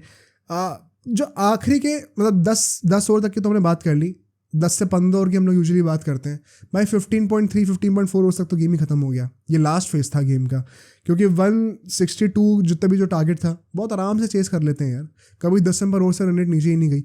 Shreyas Iyer ने भी इवेंचुअली अपनी स्ट्राइक रेट थोड़ी इंप्रूव करी, वरना पहले तो बहुत नीचे था 100 से। फिल सॉल्ट की हमने बात कर ली, had a great innings. A word on Shreyas Iyer's innings, ठीक है, क्या इस इनिंग्स को क्रिटिसाइज करना चाहिए? Ideally yes. आपको इतना स्लो खेलने का कोई एंटाइटलमेंट नहीं है, किसी को भी नहीं है। जब आपके पास इतनी डेप्थ हो कि रसल नंबर 8 पे बैटिंग करने के लिए आ रहा हो, आपके पास कोई हक नहीं बनता बोलने का कि मेरे को इतना स्लो खेलना है। चाहे विकेट जल्दी करा दो, लेकिन मैच और जल्दी खत्म कर दो, नेट एंड नेट इंप्रूव कर लो। तो आइडियलिस्टिक सेंस में श्रेयस अय्यर ने जो खेला जिस तरीके से, जिस इंटेंट से, वो सही नहीं था। The only explanation I can give from Shreyas Iyer's perspective, जो कि मेरे दिमाग में आ रहा है अभी, वो यही हो सकता है कि भाई उसको पता है उसका फॉर्म अच्छा नहीं है अभी, एंड आगे जाके उसका फॉर्म अच्छा होना बहुत ज़रूरी है टीम के लिए। तो शायद इस मैच में जहां अगर वो तेज़ खेलता तो शायद मैच 15 ओवर की जगह 13 ओवरों में खत्म हो गया होता एंड नेट नेट और बेटर हो गई होती। बट लॉन्ग टर्म अप्रोच क्या है कि चल इस मैच में मैं टाइम ले लेता हूँ, बट मैं आगे वाले मैचेस में परफॉर्म जरूर करूँगा, जिसकी वजह से शायद आगे वाले मैचेस जहाँ पे हम लोग अगर हार रहे होते वहाँ पे हम लोग मैचेस वो जीत जाएंगे। तो नेट एंड नेट छोड़ो, मैं पॉइंट्स अर्न करके दूंगा टीम को लूजिंग पोजिशन से। That is the only explanation that I can give, और कोई रीज़न नहीं था उसका। That he wants to make sure that he is on the pitch till the end, time spend करे पिच पे ताकि रिदम वापस आए, थोड़ा वो एक्सपीरियंस आ जाए बॉल्स को दोबारा खेलने का। As many balls you get under the bat the better for you to get back into form. वही एक फिलॉसफी मुझे लग रही थी, और कुछ नहीं है, एंड इसका यही एक पॉजिटिव है। शॉर्ट टर्म में इस मैच में मैच और जल्दी खत्म हो सकता था अगर श्रेयस अय्यर फास्ट खेलता, ये एक प्रॉब्लम ज़रूर रहेगी। रिगार्डलेस केकेआर एक बहुत ही कन्विंसिंग विन लेती है भाई। मतलब कहाँ हम लोग हार तो आ रहे थे सारे मैचेस, ये मैच जिस तरीके से हमने इनको हराया है, इट वॉज एग्जाम्पलरी, मज़ा आ गया देख के। एंड इसके चलते हुए एक बहुत ही स्ट्रॉन्ग मैसेज जाएगा अब अगले मैच के लिए, जो कि आरआर के साथ है। प्रिव्यू करेंगे आगे, पहले हम लोग बात कर लेते हैं चेन्नई वर्सेस मुंबई वाले मैच की।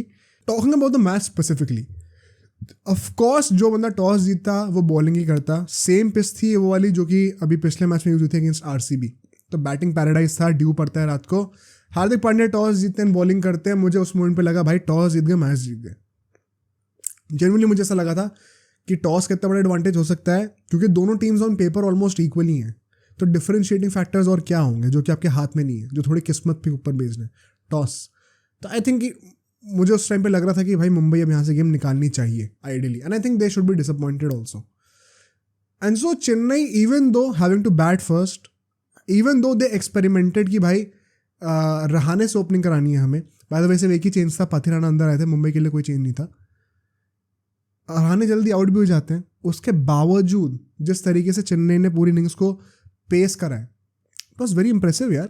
मतलब एक पोजीशन पे at a point of time ऐसा लग भी नहीं रहा था कि 200 रन बनेंगे, बट वंस अगेन फिर एक certain number 7 came in at the end and did the job that he is suppose to do. उसके बारे में बात करेंगे। The start was very good for Mumbai Indians. Power play में 48 रन बनाती है चेन्नई सिर्फ, और 1 विकेट भी खो देती है रहाणे का। रहाणे को ओपनिंग क्यों कराई थी मुझे समझ में नहीं आया personally. If anybody knows please let me know, because it does not make any sense कि रहाणे को ओपनिंग कराया जाए। कुछ ऐसा भी नहीं था कि भाई एक्सप्लॉइट कर पा रहा है पावर प्ले को, कि भाई फील्डर्स के ऊपर से टपा के मार रहा है। बहुत एक क्या कहेंगे, मतलब अगली सा डिसमिसल कहूँगा मैं तो यार, कि आप पेस पे बीट हो गए बेसिकली। बैकफुट पे आप एल्बो फ्रीज करके आप मिड विकेट के ऊपर से मारना चाह रहे थे, the ball came in so fast कि आपकी बॉल ऊपर खड़ी हो गई। So not impressive, and I think they should stick to the plan that they originally had. Surprisingly इसका फायदा गायकवाड को मिल गया। जो बंदा ओपनिंग करके एक लो स्ट्राइक रेट के साथ गालियां खा रहा था लोगों से, उसने जो आज बैटिंग करके दी है, जिस स्ट्राइक रेट पे करके दी है, आज तो कोई सवाल उठा ही नहीं सकता भाई उस पर। आज तो क्या ही बोलेगा कोई उसको, बिकॉज पावर प्ले में ऑल द 48 रन ही बने थे। नाबी से जो है इस बार 2 ओवर डलवाए गए थे। ही ओपन द बॉलिंग, बुमराह से 1 ओवर था, वहाँ पे कोएटजी से 2 ओवर थे, तो distribution was quite similar. Gaikwad was looking to explode, and ये आगे और होता गया जैसे हम लोग मैच को डिस्कस करेंगे। अगले फेज पे आते हैं जब 10 ओवर हो जाते हैं। चेन्नई के सिर्फ 80 रन ही थे। 80 रन बहुत ज़्यादा नहीं है वानखेड़े पे, स्पेशली व्हेन यू नो कि आगे जाके ड्यू पड़ने वाले, you should be doing better. हमने आरसीबी के साथ भी यही कंप्लेन करी थी। बट इस टाइम तक ना शिवम दुबे आ गए थे हमारे, एंड शिवम दुबे ने पूरा गेम चेंज करके रख दिया। गायकवाड की भी टेम्पो बढ़ा के दे दी। इस फेज में श्रेयस गोपाल 1 ओवर डालने के लिए आते हैं। उस 1 ओवर में रचिन रविंद्र को आउट भी कर देते हैं, जो कि ओरिजिनली नॉट आउट थे, बट एक बड़ा स्मार्ट डीआरएस लिया जाता है by Mumbai Indians. They believed that they heard an edge, caught behind हो जाते हैं रचिन रविंद्र। उसके बाद एक भी ओवर नहीं डलवाया गया श्रेयस गोपाल से। I was not impressed by Hardik Pandya's captaincy in this game. I have openly defended Hardik Pandya a lot recently amidst all the backlash, चाहे जितने भी लोग गाली दे लें, बट आज के मैच में कप्तानी अच्छी नहीं थी।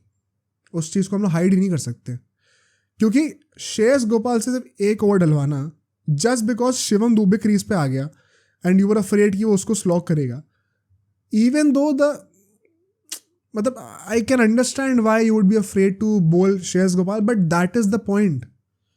युजवेंद्र चहल अगर यहाँ पे होता तो वो बॉलिंग नहीं करता क्या, या फिर सैमसन उससे बॉलिंग नहीं करवाता क्या? शिवम दुबे अगर एक लेग स्पिनर को देख के ललचा के अटैक कर रहा है उसको, तो उतना ही ज़्यादा रिस्क आउट होने का भी तो है ना। वो positive side of the situation तो आपने सोची ही नहीं, आप नेगेटिव आउटकम ही पहले से सोच के चल रहे थे ना, आपने बॉलिंग ही नहीं कराई उससे, जबकि उसने एक विकेट भी लिया एक ओवर में। तो आई थिंक पहली बात तो मुझे वो पसंद नहीं आई हार्दिक पांड्या की, कि उसने बीच में बॉलिंग क्यों नहीं कराई। नाबी को 2-3 ओवर दे दी, चलो ठीक है, समझ में आता है, but still they should have done better. Hardik Pandya जो है वो 10वां ओवर डालने आए थे, पहला ओवर था उसका, एंड शिवम दुबे ने उस ओवर में 15 रन मारे, अच्छे से सुताई करी है, and it felt like it was something personal bro, कि कौन जाने वाला है वर्ल्ड कप में। इतना मज़ा आया देख के वो बैटल, बिकॉज इसके बाद नेक्स्ट फेज में 10 से 15 ओवर की अगर हम लोग बात करें, 69 रन बनते हैं यहाँ पे, that is almost 14 run an over. कहाँ आपके 10 ओवर में सिर्फ 80 रन थे, इकोनॉमी रन रेट 8 की चल रही थी, अब आपके 149 रन बन चुके थे 15 ओवरों में, ऑलमोस्ट 10 रन पर ओवर, और विकेट एक भी नहीं गिरा था। क्यों? Thanks to Shivam Dube and Ruturaj Gaikwad. कई लोग ना सिर्फ शिवम दुबे का नाम लेंगे because of course he was the star right now on the pitch, but Gaikwad ने बड़ा चुपचाप under the shadows of Shivam Dube, जो एक फास्ट पेस 50 मार के गया है ना, वो उसकी स्ट्राइक रेट 170 के ऊपर की थी। It is unreal, crazy. I think a very underrated innings by Ruturaj Gaikwad. एक में ज़्यादा वो छक्का मारा था उसने, फुल टॉस थी ऑफ स्टंप के बाहर, उसने से बैट फेंका है बस, एंड वो पॉइंट के ऊपर से छक्का हो गया था। When a guy is able to hit a 6 like that, it's clear that he is in great nick. It is very clear. ये छक्के नॉर्मली नहीं लगते हैं, एंड शिवम दुबे ने तो किसी को नहीं छोड़ा यार। कोई भी बॉलर हो भाई, स्लॉट में उसकी बॉलिंग कर दी तो वो सीधा बाहर ही मिलेगी ग्राउंड की। और मैं एक बहुत ऑनेस्ट स्टेटमेंट दे रहा हूँ, हम लोग रिंकू की बात करते हैं, हम लोग कोहली की बात करते हैं, जायसवाल की बात करते हैं, हार्दिक की बात करते हैं, संजू सैमसन की लोग बातें करते हैं, पंत की बातें कर रहे हैं कि भाई कैसे इनमें से कौन वर्ल्ड कप में जाएगा कौन नहीं जाएगा, एंड कैसे सब कहीं ना कहीं डिजर्व करते हैं। माय मैन शिवम दुबे भाई, he has secretly one my heart. तुम किस मुंह से मना करें हम लोग उसको वर्ल्ड कप के लिए, किस मुंह से मना करूं मैं? इंडिया के लिए रिसेंटली उसने बड़ा अच्छा करा हर मैच में, सीएसके के लिए हर मैच में आके इम्पैक्ट क्रिएट करके दे रहा है वो। आज भी नॉट आउट था भाई। मैं किस मुंह से कहूँ शिवम दुबे को कि नहीं भाई तू नहीं जा सकता वर्ल्ड कप में? क्या रीज़न है? मैं ये नहीं कह रहा हूँ कि स्टार्ट कराओ, प्लेइंग 11 में रखूँ, बट स्क्वाड में भी नहीं है, मैं किस मुंह से बोल दूँ? If anybody has a legit reason to say कि शिवम दुबे नहीं खेलना चाहिए वर्ल्ड कप में, please let me know in the comments. Don't tell me कि बॉलिंग नहीं कर रहा है इसलिए, बिकॉज अभी जिस तरीके की वो बैटिंग कर रहा है ना, वो सिर्फ और सिर्फ बैटिंग के बेसिस पे भी डिजर्व करता है सेलेक्ट होना। He is batting that good in the middle order, so it is very hard to say no to Shivam Dube right now यार। मतलब he is making things very difficult for the selectors. आखिरी के 5 over की अगर हम लोग बात करें, यहाँ पे जो है thanks to the last over CSK एक बहुत ही अच्छी नोट पे एंड करती है, वरना I think this could have been an under scoring performance. जब आपके 150 रन बन चुके 15 ओवर में 149, और आपका एंड टोटल है 206 रन, मतलब कि 57 रन आपके बने हैं आखिरी के 5 ओवर में। इसमें से 26 रन तो सिर्फ आखिरी ओवर के बने यार, मतलब कि इससे पहले के जो 4 ओवर थे उसमें से 31 रन आए थे। That is not even 8 run an over, primarily thanks to Jasprit Bumrah. क्या बॉलिंग करी है भाई ने। आज फिर से जिस विकेट पे 200 रन बने, भाई की इकोनॉमी आई थिंक 7 से भी कम की थी। मैं at this point Bumrah is legit a hack. Bumrah की बॉलिंग तो ऐसा लगता है कि कंडीशंस पे मैटर ही नहीं करती भाई। T20s में तो कोई भी कंडीशन हो, बैट्समैन ने सोच के रखा हुआ है बुमराह को के तो मैं 4 ओवर आराम से ही खेलूंगा। वो इतना अनरियल उसकी इन्फ्लुएंस है गेम के ऊपर। तो हैट्स ऑफ टू बुमराह यार, once again the standout bowler from Mumbai, there is no doubt about it. But Hardik Pandya के ऊपर अब आते हैं। As I said, I was not impressed with the captaincy. Why did you choose to bowl the last over? कई लोग कहेंगे आकाश मधवाल से bowling करानी चाहिए थी। देखो, आकाश मधवाल का भी गेम कुछ बहुत खास जा नहीं रहा था honestly speaking, and Shivam Dubey ने पिटाई कर रखी थी उसकी उससे पहले। तो कहीं ना कहीं समझ में मुझे आता है कि भाई हार्दिक पांड्या बोलेगा मैं बॉलिंग करता हूँ, बिकॉज रोमारियो शेफर्ड भी अच्छी बॉलिंग नहीं कर रहा था, उसकी बहुत पिटाई हुई है। आकाश मधवाल की बहुत पिटाई हुई है। क्वेट्जे एंड बुमराह तो डाल ही चुके हैं ओवर्स अपने। श्रेयस गोपाल अब लास्ट ओवर तो स्पिनर डालेगा नहीं। तो कहीं ना कहीं सेंस समझ में आता है मुझे कि हार्दिक पांड्या कहेगा नहीं भाई मैं ही ओवर डालता हूँ। एंड उसने पहले के 2-3 बॉल में एक विकेट भी ले लिया था भाई, जिसके चलते हुए धोनी बैटिंग करने के लिए आया। बट जो अगली 3 बॉलें थी ना, यू कुड आर्ग्यू कि उसने पूरा गेम बदल दिया। धोनी बैटिंग करने के लिए आता है, 4 बॉलें बची थी आई थिंक, पहली 3 बॉल पर जो उसने 3 छक्के मारे हैं भाई, मुझे नहीं पता कि क्या हो गया धोनी को, लेकिन this year his finishing is looking like the vintage Dhoni that he used to be. Last season ऐसा नहीं था। Last season I don't think he was able to connect the ball so well. But इस match में जो उसने 3 छक्के लगाए आते हुए, पता कई लोग कहेंगे सिर्फ 4 ही बॉलें तो थी, क्या फर्क पड़ता है, but it is not easy my bro. आप पवेलियन से आके गेम के अपनी इनिंग्स की आखिरी की 4 बॉलों पे आती पहले 3 बॉल पे 3 छक्के लगा रहे हो। It is not easy for any batsman, चाहे वो कंटिन्यू भी कर रहा हो क्रिकेट। अभी धोनी तो खेलता भी नहीं क्रिकेट पूरे साल। It was unreal. मतलब कई लोग हार्दिक पांड्या को गाली देंगे कि यार बॉलिंग उसने अच्छी नहीं करी, स्लॉट में बॉलिंग करी, चलो मैं एक बार को वो सब भी मान लेता हूँ, बट धोनी ने जो करा that was nothing short of extraordinary. And कोई बड़ी बात नहीं, कोई और बॉलर होता तो वो भी तो नहीं पिटता। तो let's not get over reactionary with Hardik Pandya on that, but the decision to bowl himself is questionable for sure. Captaincy में क्वेश्चंस आज उठेंगे हार्दिक पांड्या के। इसी के चलते हुए 206 रन बन जाते हैं चेन्नई के, and they get a life. Now they had a serious chance of winning this game. Power play but Mumbai का फिर से बहुत तगड़ा जाता है भाई। 63 रन बनते हैं, एक भी विकेट नहीं गिरता। ईशान किशन एंड रोहित शर्मा जो छक्के लगाए भाई इन लोगों ने, पुल के तो जो छक्के लगाए हैं यार। ईशान किशन का मुझे याद है, पता नहीं कब मुस्तफिजुर बॉलिंग कर रहा था या फिर अपना शार्दुल ठाकुर बॉलिंग कर रहा था, I can't recall it exactly. एक उसे पुल का छक्का मारा लंबा, और फिर अगली ball cover drive through the covered boundary. भाई ये शॉट देख के मैं कैसे बोल दूं कि ये बंदा वर्ल्ड कप में नहीं आना चाहिए। Plus he has an advantage, opening करता है एंड विकेट कीपिंग भी करता है, which means Kohli and Rinku दोनों खेल सकते हैं की टीम में। तो वो प्रॉब्लम भी सॉल्व करके दे रहा है। आई थिंक लॉजिकली अगर ईशान किशन ऐसा खेलता है ना इस season, he has a shot at saying कि भाई मैं पंत, संजू सैमसन, जितेश शर्मा, केएल राहुल इन सबसे पहले डिजर्व करता हूँ आना। आई नो बीसीसीआई के साथ जो है वो अच्छा नहीं हुआ है, and I don't support that also, but अगर आदमी इतना अच्छा खेला तुम कैसे मना करोगे यार। आई think they had a great power play. Mustafizur Rahman की पिटाई करी है, शार्दुल ठाकुर की पिटाई करी है, मज़ा आ गया जो छक्के लगाए थे इन लोगों ने। बट उसके बाद से गेम बदलना शुरू होता है, बहुत ज़्यादा बदलता है गेम। 10 ओवर खत्म होने पे 90 रन थे मुंबई के, पर 2 विकेट अब गिर चुके थे।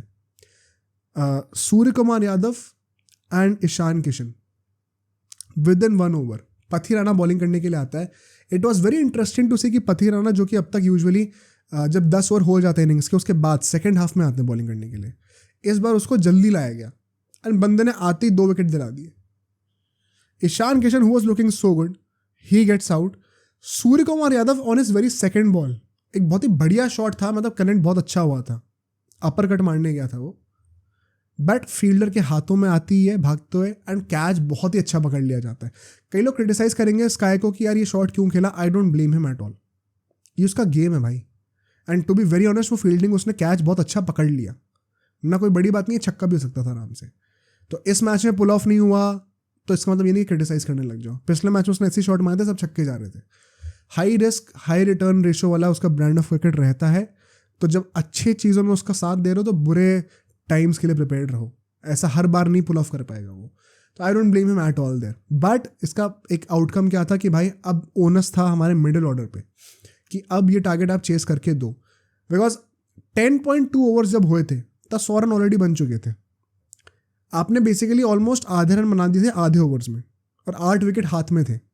एंड मैं यहाँ पे ये बात ज़रूर कहूँगा, चेन्नई ने तो बहुत अच्छी बॉलिंग करी, उसके ऊपर आएंगे ही आएंगे. But purely if you see it on paper, अगर 10 ओवर में आधे रन बन चुके एंड 8 विकेट हाथ में at the Wankhede, you have to argue कि मुंबई ने कहीं ना कहीं बॉटल तो थोड़ा बहुत कराएगी इनको. रोहित शर्मा दूसरे से टिका हुआ था, 10 ओवर के अंदर उसकी खुद की 50 हो गई थी. बट आगे क्या होता है उसको डिस्कस करते हैं. 10 से 15 ओवर के बीच में, ठीक है, सिर्फ 42 रन और आते हैं. ये वो फेज था जहां पे चेन्नई ने अपना पंजा जकड़ना शुरू करा मुंबई के ऊपर. 10 से 15 के ओवर का जो फेज था. अब 30 बॉलों पे सिर्फ 42 रन खा रहे हो जब आपको 200 का टारगेट चेस करना है. यहाँ पे स्लो हो गए थे थोड़ा बहुत. एंड रोहित शर्मा एंड तिलक वर्मा की पार्टनरशिप यहाँ पे ऑल्दो अच्छी थी. बट मैं एक चीज़ कहूँगा अभी रोहित शर्मा के बारे में आगे जाके, नॉट आउट रहा है बंदे ने, 100 मारी है बाय द वे. 12 सालों के बाद 100 मारी है, पता नहीं कितने सालों के बाद 50 मारी है. It was a great innings, मज़ा आया देख के. बट एक प्रॉब्लम नोटिस करी मैंने, वो मैं डिस्कस करूँगा because it was not perfect. हमने विराट कोहली को क्रिटिसाइज करा तो हमें ये भी कॉल आउट करना पड़ेगा, ठीक है. हम लोग अगर 10 से 15 ओवर की बात करें, ऐसे साइड से 42 रन आते हैं. जडेजा एंड शार्दुल ठाकुर ये दोनों अपने जो 4-4 ओवर फेंक चुके थे यहाँ तक. बड़े चुपचाप आए, चुपचाप बॉलिंग करी. जडेजा तो थोड़ा अनलकी भी था, रोहित शर्मा का विकेट गिर सकता था पहले रिवर्स स्वीप पे एंड फिर एक नॉर्मल स्वीप मारी थी जिसमें कैच छूट गया था. बट दोनों ने बड़ा साइलेंटली बॉलिंग करी, चुपचाप बॉलिंग करके निकल गया डिसेंट इकोनॉमी के साथ. एंड ये जल्दी जल्दी ओवर निकाल के ना एकदम से प्रेशर मुंबई के ऊपर ले आए. अब क्या सीन है भाई, आखिरी के 5 ओवर बचे हुए. तिलक वर्मा अल्टीमेटली आउट हो जाता है, विच मींट कि नंबर 5 पे इस बार हार्दिक पांड्या आ रहा था. बाय द वे इस बार हार्दिक पांड्या नंबर 4 पे क्यों नहीं आया, अगर पहले आ रहा था तो ये भी मुझे समझ में नहीं आ रहा. कैप्टेंसी में उसके फिक्स क्यों नहीं कर रहा ऑर्डर अपना. बट हार्दिक पांड्या आता है और हार्दिक पांड्या बड़ी जल्दी आउट हो जाता है. 5-6 बॉलें खेल के 2 रन बनाता है, आउट हो जाता है, ठीक है. एंड अब बात क्या आ गई भाई, 3-4 विकेट गिर चुके हैं. रोहित शर्मा बेचारा स्टार्टिंग से टिका हुआ है, सारी रिस्पॉन्सिबिलिटी उसके ऊपर है कि अब कहीं ना कहीं किसी तरीके से चेज करके दे. एंड उस टाइम तक ना नेट जो रिक्वायर्ड रन रेट थी वो बहुत ज़्यादा ऊपर हो चुकी थी. बहुत ज़्यादा चांस था नहीं realistically, unless and until Tim David एक ब्लाइंडर ही खेल जाए. एंड उसने वो 2 छक्के लगाए थे स्टार्टिंग में, लेकिन फिर वो विकेट दे देता है अपना, आउट हो जाता है इसी मारने के चक्कर में. रोहित शर्मा एक एंड से एंड तक टिका रहा. पूरा मैच उसने खेला है, 100 बनाई है उसने, सम 60 बॉल्स एंड 103-104 रन्स. मैंने एक चीज़ जो नोटिस करी रोहित शर्मा को लेके, इनिंग्स बहुत तगड़ी थी. चेन्नई ने आखिरी के 5 ओवर में जो बॉलिंग करी है, कोई इट्स नॉट नॉर्मल. बहुत ज़्यादा अच्छी बॉलिंग करी चेन्नई ने. मुस्तफिजुर रहमान जो कि पहले के 2-3 ओवर में अपने इतना ज़्यादा पिटाई करी थी उसकी, जो कि इस पूरे मैच में इतने गंदे फॉर्म में था, उस बंदे ने भी आखिरी के 5 ओवर में आके एक फील्ड सेटअप करी है और उसके हिसाब से बॉलिंग करी है. अगर अब भी बैट्समैन मार दे तो भाई बैट्समैन कमाल का है, बट उसने अपनी तरफ से पूरा काम करके दिया, which Vaibhav did not do for KKR in the LSG game, जैसे हमने डिस्कस करा. आई थिंक पंजाब वाले मैच में मैंने एक बंदे को कॉल आउट किया था जिसने ये काम करके नहीं दिया था, not recalling the name correctly. But ये चीज़ मुस्तफिजुर रहमान ने अपना एक्सपीरियंस दिखाया यहाँ पे. एंड पथिराना भाई 4 विकेट लेता है बंदा, इकोनॉमी आई थिंक 7 से भी कम की है उसकी.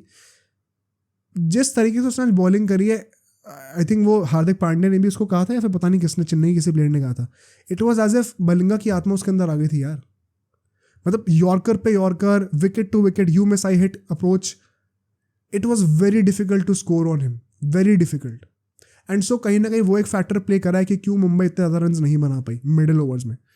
बट एक इशू था, as good as 100 as it was for Rohit Sharma, Rohit Sharma तुम अग्री करोगे मेरे से, थका हुआ लग रहा था कहीं ना कहीं। अब ये थकावट नेचुरल है कि नहीं ये मुझे नहीं पता, बट थकावट क्लियरली दिख रही थी। आखिरी के 2-3 ओवर्स में जो स्लॉट में बॉलें थी ना फुल लेंथ की छक्के वाली, उसमें मैंने नोटिस करा रोहित शर्मा को 1 बाउंस का चौका मारते हुए या फिर गैप में ना मार पाना एंड डबल लेना, उसके चक्कर में वो बाउंड्री बॉल्स जो मिस हुई है ना वो इसीलिए हुई है बिकॉज रोहित शर्मा कहीं ना कहीं थक गया था।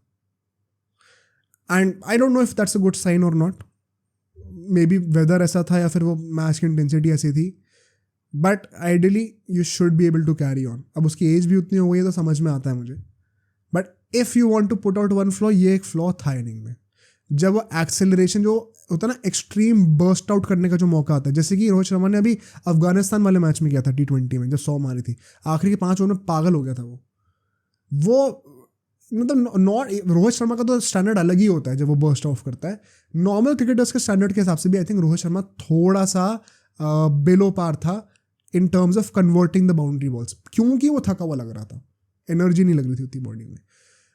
एंड क्या कहीं ना कहीं वो एक फैक्टर हो सकता है हारने पे। पॉइंट वही है कि भाई विराट कोहली के टाइम पे 10 विकेट हाथ में थे 10 ओवर के बाद, एंड तक सिर्फ 3 ही विकेट गिरे थे, यहाँ पे दूसरे एंड से 6-7 विकेट गिर चुके थे। ना भी भाई साहब से बॉल ही कनेक्ट नहीं हो रही है। रोमारियो शेफर्ड आके पहली डंडा दे गए अपना, टिम डेविड कैच आउट हो गया, तो आप रोहित शर्मा को कितना ही बोलोगे। बट ये बात ज़रूर है कि यार जो बॉलिंग कर रही है ना CSK ने, मतलब मैं आपको एग्जांपल देता हूँ, तुषार देशपांडे ने 16th ओवर डाला था अपना, जो लास्ट ओवर था उसका खुद का, सिर्फ 3 रन दिए उसने, सिर्फ 3 रन उस ओवर में।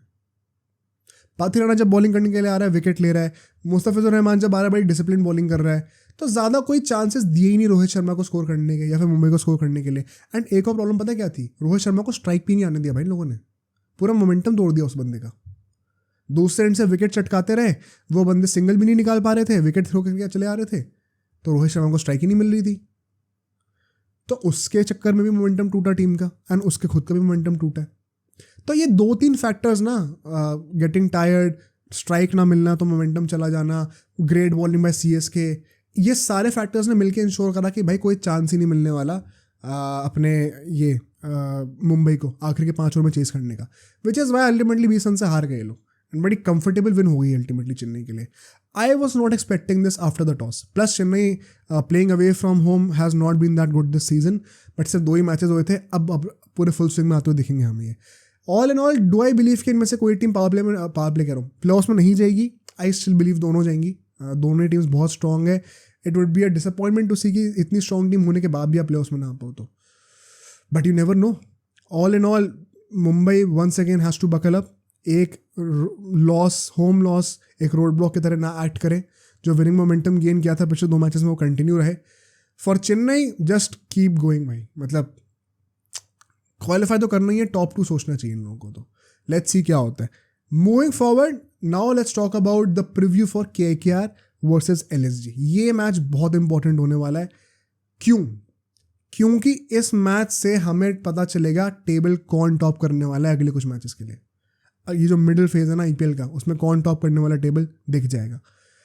2 टीम्स जो कि अभी तक बेस्ट खेलते हुए आ रही हैं, सिर्फ एक मैच हारी है दोनों टीम्स, एंड बहुत क्लियर विन्स लेके आई हैं। राजस्थान पिछले 1-2 मैचेस से थोड़ा स्ट्रगल करी है, but overall they have been very good. KKR मतलब वो apart from that blip against CSK हर मैच डोमिनेट करा है। आई थिंक ये 2 टीम्स का जो टक्कर होने वाली है ना, this could be one of the best clashes right now. मैंने चेन्नई वर्सेस KKR के लिए मैंने लिखा था कि भाई ये फाइनल फ्रंटियर है, KKR ने चेन्नई को हरा दिया तो मतलब they have arrived, but it feels like ये जो राजस्थान से मैच होने वाला है that could be that final frontier for this season. क्योंकि अगर राजस्थान को आप हरा रहे हो, ना ही आप सिर्फ टेबल टॉप करने वाले हो, बट आप 5 मैचेस जीत चुके होगे, विच मीन्स आपको सिर्फ और सिर्फ 3 मैचेस और जीतने हैं to virtually confirm your slot for the playoffs, और आपके पास 9 मैचेस और बचे होंगे, 8 मैचेस बचे होंगे, तो आप 5 मैचेस हारना अफोर्ड कर सकते हो भाई। Crazy start. इसके बाद से ना अगर ये मैच जीत गए तो फिर मतलब जो भी मैच जीतेगी आइदर राजस्थान और KKR, इस मैच के बाद से पता क्या अप्रोच होना चाहिए कि आपने ऑलमोस्ट कंफर्म तो कर ही लिया कि आप प्लेऑफ्स में आने वाले हो, अब टारगेट है टॉप 2 में फिनिश करने का, वो होना चाहिए एम, एंड वो स्टार्ट होगा इस मैच से। So on that note let's begin the preview. 5 segments हमारे होने वाले हैं as always. Pitch and conditions की बात करेंगे, हेड टू हेड रिकॉर्ड की बात करेंगे, की बैटल्स, प्रेडिक्शंस, प्लेइंग 11 सब बात करेंगे। Starting with the pitch and the conditions. Eden garden से मैच होने वाला है, रात का मैच होगा, ड्यू पड़ेगी। अभी हमने एलएसजी वाले मैच में देखा कैसे दिन में भी बैटिंग के लिए इतनी अच्छी विकेट थी ये। तो भाई आंख मीच के टॉस जीतो, चेस करो, फायदा मिलेगा उस चीज़ का, कोई डिनाई नहीं कर सकता इस बात पे। If you win the toss you have to chase, toss might play a big factor है, कोई बड़ी बात नहीं अगर हमें ये देखने को मिले तो। एक चीज़ मैं ज़रूर यहाँ पे कहूँगा कि Rajasthan although they have looked quite comfortable batting first as well, they have won a fair number of games जब वो पहले बैटिंग कर रहे होते हैं, तो ऐसा कोई प्रॉब्लम नहीं दिखी है उनके साथ। But the thing is it is only thanks to the fact कि उनकी बॉलिंग बहुत तगड़ी है, कि अगर वो कोई मीडियोकर स्कोर भी खड़ा करके देते हैं ना तो उनकी बॉलिंग बचा लेती है। क्या उनकी बॉलिंग केकेआर के बैटिंग के लाइनअप के अगेंस्ट बच पाएगी, ये हम लोग अभी आगे जाकर डिस्कस करेंगे। Moving to the second segment which is the head to head record. ये बड़ा क्लोज आता है भाई। 28 मैचेस हुए हैं, 14 मैचेस जो है वो केकेआर जीती है, 13 मैचेस राजस्थान जीती है, एक नो रिजल्ट था। सिर्फ और सिर्फ एक मैच का फर्क है दोनों टीम्स के बीच में। One of the closest rivalries on paper, I think इससे ज़्यादा क्लोज शायद ही कोई राइवलरी है। ऑल्दो केकेआर वैसे ज़्यादा हम लोग बहुत ज़्यादा हाइप नहीं करते, हम usually KKR RCB, KKR DD करते थे एक टाइम पे, केकेआर मुंबई कर देते हैं क्योंकि वन साइडेड है बहुत। केकेआर आरआर बहुत ही अंडररेटेड राइवलरी है। 14 matches KKR, 13 matches Rajasthan Royals. अगर हम लोग आखिरी के 10 मैचेस देखें उसमें से भी 6 मैच केकेआर जीती है, 4 जो है राजस्थान जीती है, तो यहाँ पे भी बहुत क्लोज है, कोई बहुत ज़्यादा फर्क नहीं है। अगर वो एक मैच केकेआर हार गई होती तो दोनों का 5-5 रिकॉर्ड हो गया होता। अगर हम लोग लास्ट के 5 मैचेस की बात करें जो बहुत ही रिसेंट है, उसमें 3 मैचेस राजस्थान ने जीते और 2 केकेआर ने जीते हैं, तो यहाँ पे थोड़ा एज जो है वो राजस्थान के पास आ गया। And so all in all इस सेगमेंट का हेड टू हेड का जो रिकॉर्ड है ये कंप्लीटली शेयर्ड है, कंप्लीटली शेयर्ड है। कोई इसमें एडवांटेज किसी को भी नहीं है हिस्ट्री का। It is totally neck to neck hair.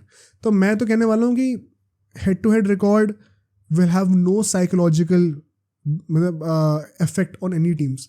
जैसे मुंबई के अगेंस्ट होता है ना, केकेआर साइकोलॉजिकली थोड़ा सा वो बैरियर लेके चलती है, या आरसीबी केकेआर के अगेंस्ट लेके चलती है। यहाँ पे कोई इशू नहीं होने वाला वैसे, बहुत नेक टू नेक गया है दोनों टीम्स का।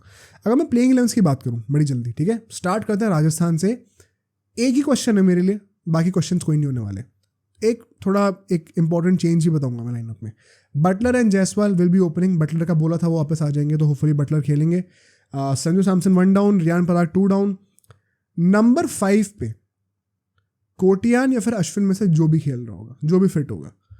कोटियान अगर फिट है उनको ओपनिंग नहीं करानी चाहिए। Number 5 would be a better role for him. In fact I would not even mind कि अगर अश्विन नहीं खेल रहे हैं, कोटियान खेलने वाले हैं, तो चाहो तो ध्रुव जुरेल एंड हेटमायर को ऊपर भेज दो भाई, कोई प्रॉब्लम नहीं है। कोटियान को नीचे आने दो, कोई इशू नहीं है, वो उसका नेचुरल पोजीशन है।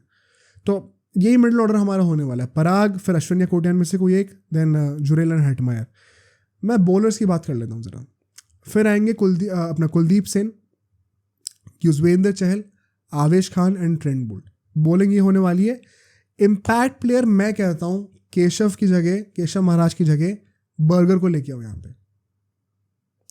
आई नो ईडन गार्डन्स है, एक टेम्पटेशन होती है कि 3 स्पिनर खिला लो, 2 स्पिनर खिला लो, क्योंकि अगर आप चहल को रख रहे हो टीम में, केशव महाराज को नहीं ला रहे हो, तो यहाँ पे अभी आपकी टीम में सिर्फ एक स्पिनर है, चहल ही है, प्रोवाइडेड कि अश्विन नहीं खेल रहा।